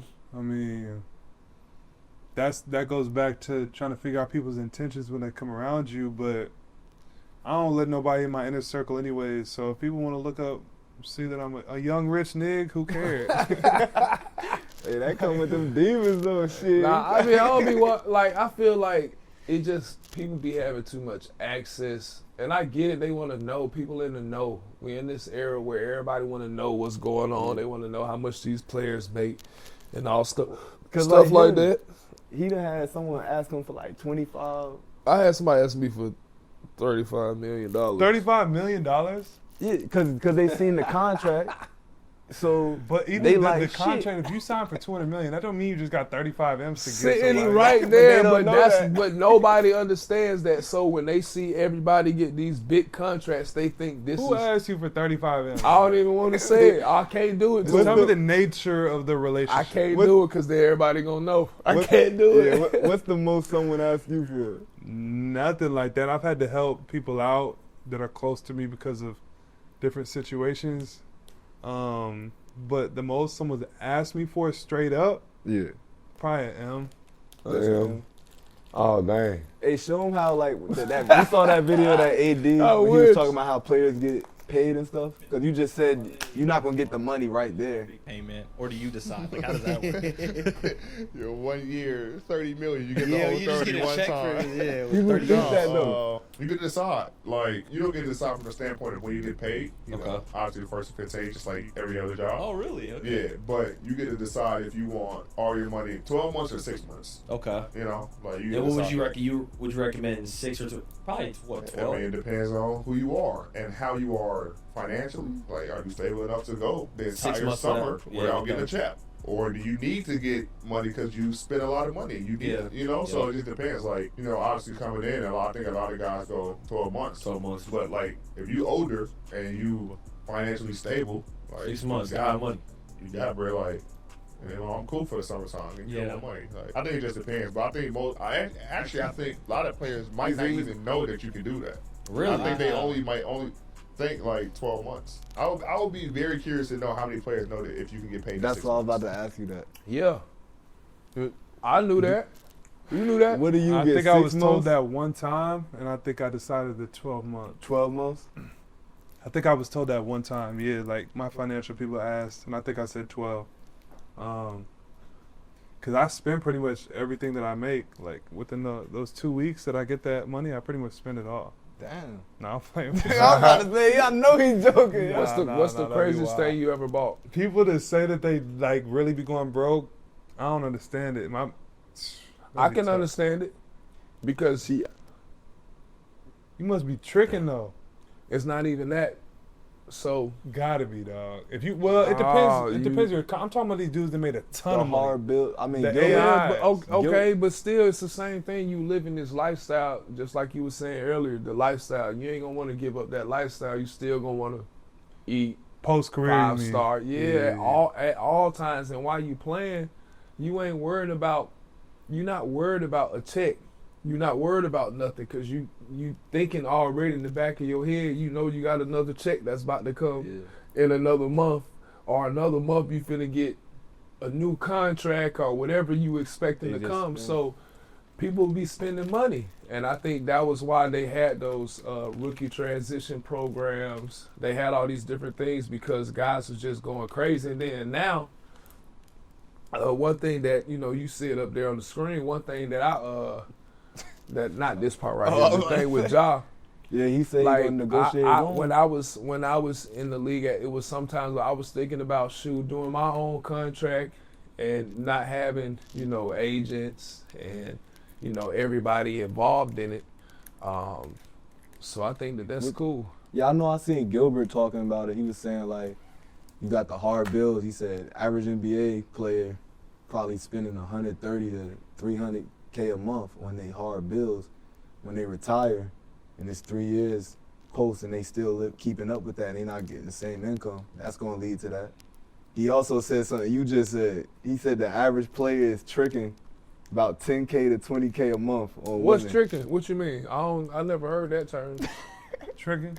Yo, what's tricking? You never heard that? Nah, I'm He old. know he ain't heard I'm that. I'm older. Man, in that NBA. boy done heard what tricking is. What's tricking? Let Like, me ask you that. Like, what's considered tricking? do you I be tricking? spending bread on these?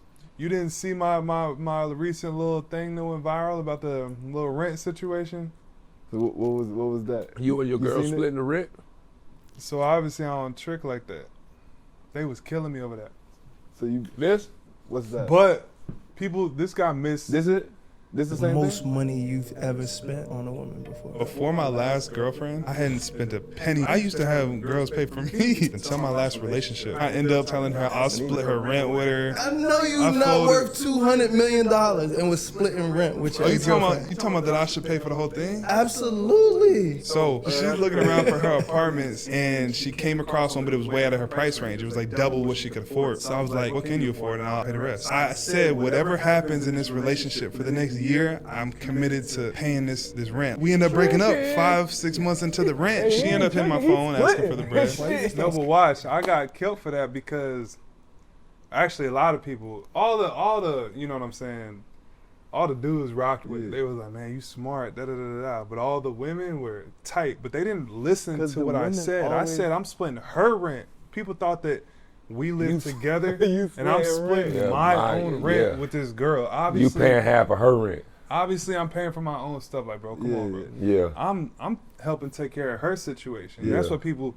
So like, there was a couple like homegirls that I know that was sending me the video. They were like, "Not you splitting rent with this girl." Like, I was like, "Bro, what are you talking about? I'm obviously paying my own rent. I'm splitting her rent." And they were like, "Oh my gosh, you're so generous. You're so nice." I'm like, "Bro, did y'all not listen to what I just said?" No, they ain't listen. They will look at the want you to pay clickbait. the whole shit, like he just said. But nah, like that to me, if I'm in a relationship, like before I'm married, like I don't.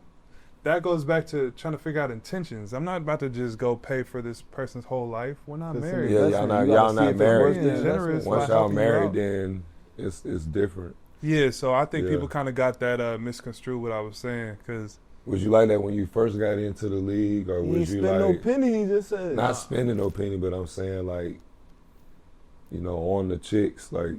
Was I always on it?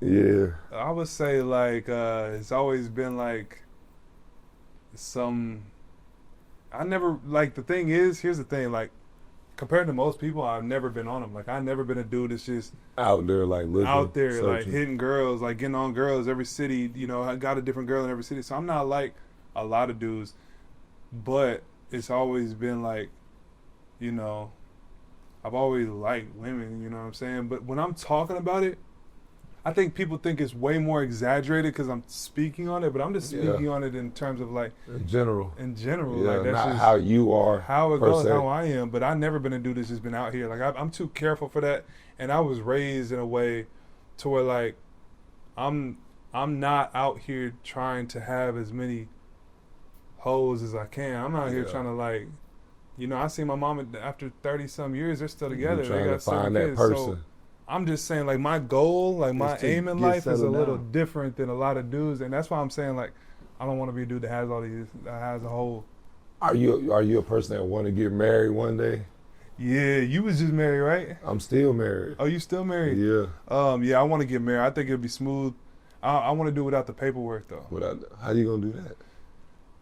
You mean? I think I'm gonna just say we're married. I'm gonna say, baby, we married. Let's go to the church. Let's get married in front of the pastor. Oh, so you want to do everything except have the paperwork? Yeah, I want to have gonna get you, man. Hey, cut the camera off, brother. We can't hear him say no. Nah, I think like, look, like back in the day, a marriage was a covenant, and it was before God, and that was it. There wasn't no paperwork. So I think like, and I learned this from my financial advisor. Actually, he was like, why have the paperwork? Why let the government get involved in every little thing you do?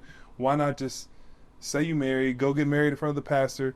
Why you got to do all the extra stuff? Yeah. I think that's just how you legally show that you are married. You know what I'm saying?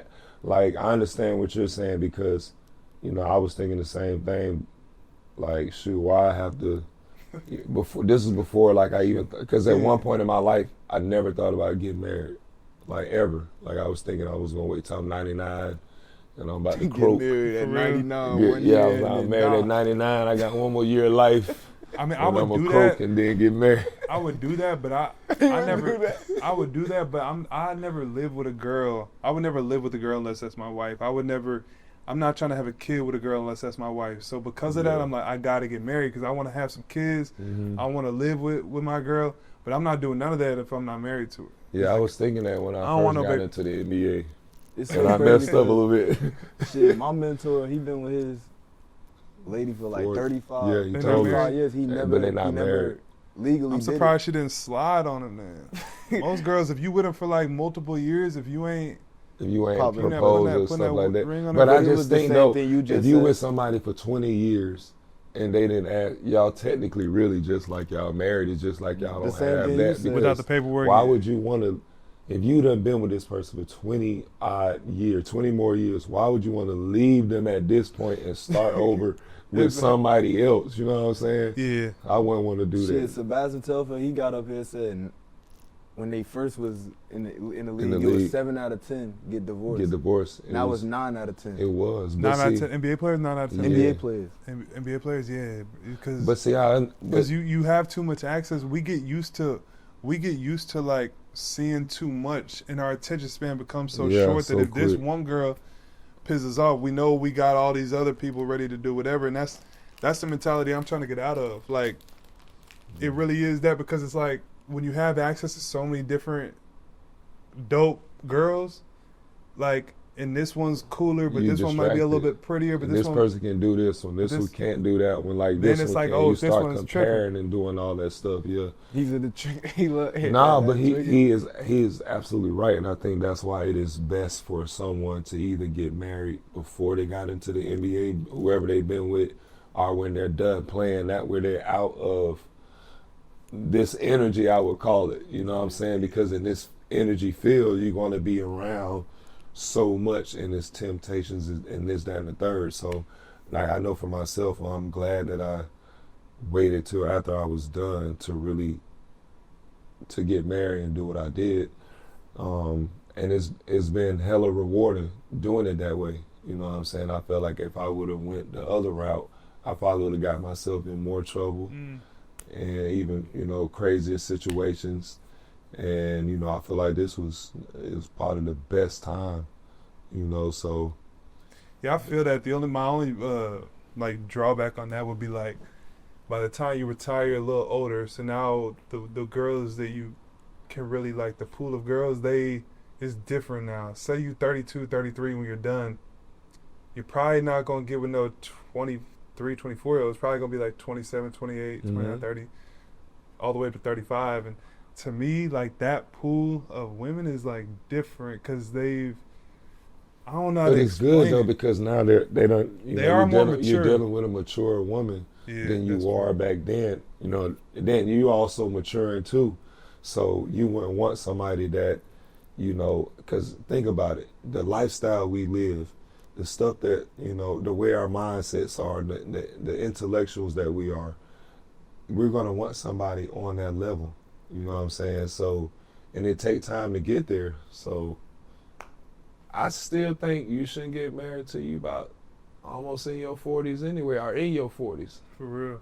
Yeah, I feel like you still need that time. My little brother, but two of my little brothers is married. They 20. Are they in the league? They're in a different That's position. what I'm saying. Yeah, it's just so I different, feel like if you in the league, it's either before you get into the league, or when you done, then you can go ahead and do that. If you want to be successful in your marriage. If you want to have a successful marriage. What's the do's and don'ts of dating while y'all in the league? Don't date nobody else, chick. That's how I feel. Don't look at nobody else. That's what I said. They got mad at me for that too. Yeah, leave that that alone. Another quote of mine. I was like, man, I'm not trying to really rock with no girl who's been with somebody else in the league. They were like, oh, you care too much about what other dudes think. Yeah, I do. What? You gonna care, right? But I know y'all. I don't want to know if if this did it without knowing though. Huh? Y'all done did that without knowing. Nah, like, not you don't me. always know. I vet out my situation. And it's really like, I vet out my situation. Nah. I know. I do my little research. Yeah, I feel that. So do you read you say all the stuff that they got mad at? So you be reading the comments? Nah, people, I don't read all the comments, but I know the general gist of most people. A lot of people rock with it though, because it's just keeping it a band, keeping it real. And a lot of people that have a lot to lose, they're not willing to do that. They're gonna play the politically correct game and say whatever's try to maintain this self-image. For me, it's like we need to get back to being like real and authentic, even if you got a position of influence, because that's the only way people can maintain the ability to have opinions. If the people that actually have something to lose aren't willing to speak their opinions, then why would the person at work that's making $10, $20 an hour that could lose his job if he speaks his mind? Why would he speak? Everybody his mind? not doing it. Honestly, you made a good statement. That's one thing I did see where you said, "I don't need no PR team" or something like that. Yeah. Yeah, like. But remember, I used to say that, but then at the same time, it's like you got to have a PR team because everybody's saying this, and you weren't. So I get it for the fact that how you look at it is how I look at it. Like, we our own man. We authentic with everything we do. We honest. But a lot of people can't take honesty and truth So that's where we get in trouble sometimes. But that's the change that I'm trying to. They always talk about being the change you want to see. People need to get back to being able to accept truth and evaluate it, even if they disagree with it, and that's completely lost. Mm-hmm. But to your point, you still have to be aware of the world we're in. So if you are trying to provide for your family, or you're in a position where you just got to the NBA, mm-hmm. and you're trying to, get on a team's good side to change your family's life, you probably won't be able to just do whatever you want to do and talk however you want to talk. I'm at the point in my career where it's like, I'm willing to accept whatever comes behind mm-hmm. me being my own free man and speaking my mind. Like, if they're really going to trip about something, so be it. Like, mm-hmm. you know what I mean? But I've already been in the league for 7 years now, going on 8, and I already have. So it's different for me than a rookie coming in thinking he can just do his thing, run his mouth. The team will be off of him quick. Yeah. You know what I mean? Just don't say certain things, because I got in trouble. They don't talk. I ain't gonna even talk about it. He lost his Adidas contract because of that. It's a lot of stuff that happened. What subject did you touch on? I said 2 words, You know the subject. and I'm not saying them on here. You know what I mean? But listen, but we can talk about this though, because you just Was it in the realm of like it was in the realm of like Kyrie Irving realm. Kyrie Irving. Same Gotcha. thing. Kyrie, how he lost his Nike deal. Gotcha. But you can't play with them. But one thing I was gonna say, like you just said, how you react and all that. One thing about him, how do you deal with when things are false or people are saying stuff that's not accurate? Because with him, I remember he going through a lot of situations people don't know shit about, right? And false accusations, all that type of stuff. And this guy, I'll call him, and he'd be like, I don't give a fuck, because it's not true. And then the truth ends up coming out, and the media never. They don't care about the truth. They don't care about it. They don't even talk about it. Because once they put a rumor out about you, they want it to be right. That rumor might as well be true then, because once the real truth comes out, don't nobody care about that. They just care about the negative thing that came out about you. So that's tough. But like, I think what he said holds some merit. I think you gotta learn how to not care to an extent, but we still human, so people are gonna care. Like so you either basically gotta say like, it is what it is, or if you want to address it, you can. But that's why I like to come on here and be honest about what's going on with me. Like I do like girls. So if a girl was ever to put out some DMs of me hitting up, like I already told y'all, I like, you know what I mean? So that's why I think that when people try to show up as someone they're not, and then they get put on blast, now it's an issue. But if you always just come as you are and people look at you and they're like, man, he is who he says he is. He's authentic. That's him. We're going to accept it, yeah. Yeah, because he already, you know what I'm saying? So that's why, like, a lot of people got this pressure to maintain an image, but then behind closed doors, they're wilding. So then when something comes out, they feel like they got to go and try to protect your reputation and change the narrative. But if you always just walk in a room and you have open conversations about whatever, now it's like, what can people really say? You know what I mean? So I think that's what we need to have is more.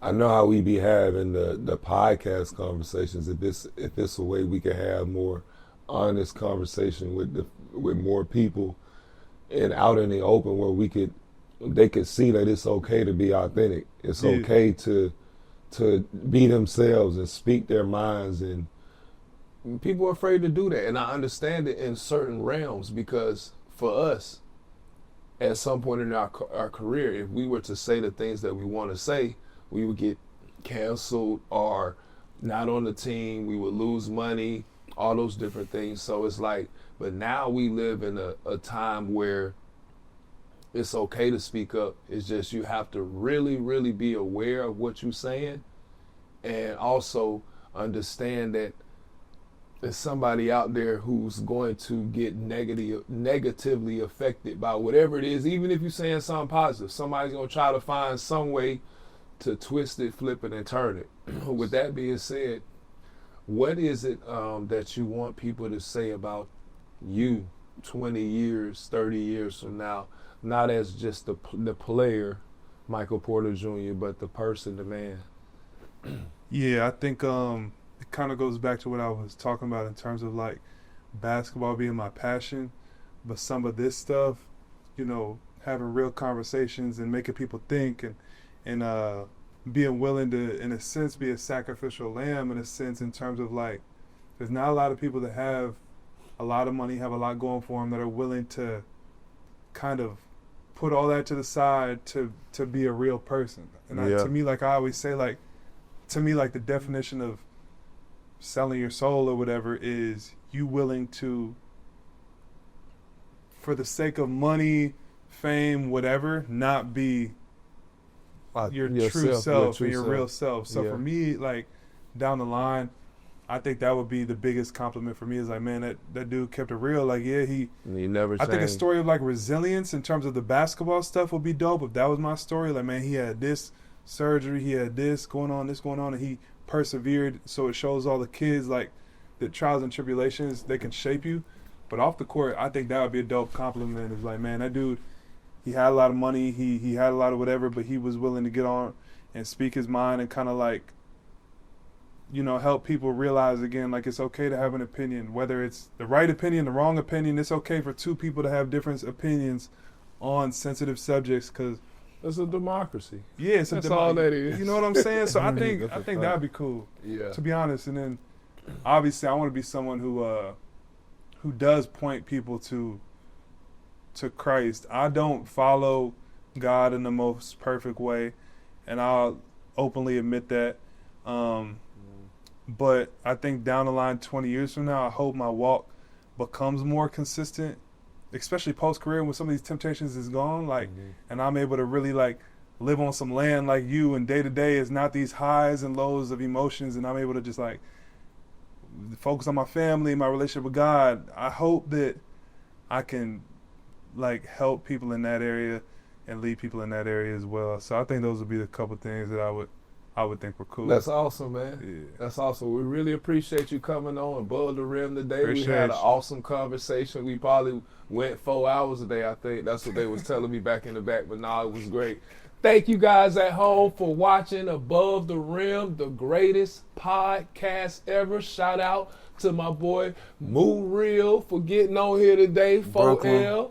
Moo Real for life. Jersey stand up. I'm gonna be in the crowd of these Brooklyn games. He's gonna be in the crowd because Brooklyn Nets is his favorite team. Want to give a shout out again to Michael Porter Jr., the newest member of the Brooklyn Nets, for coming out and being on Above the Rim. We will see you guys soon for another podcast. Peace, love, and I don't know what else to say, but I'll see you later.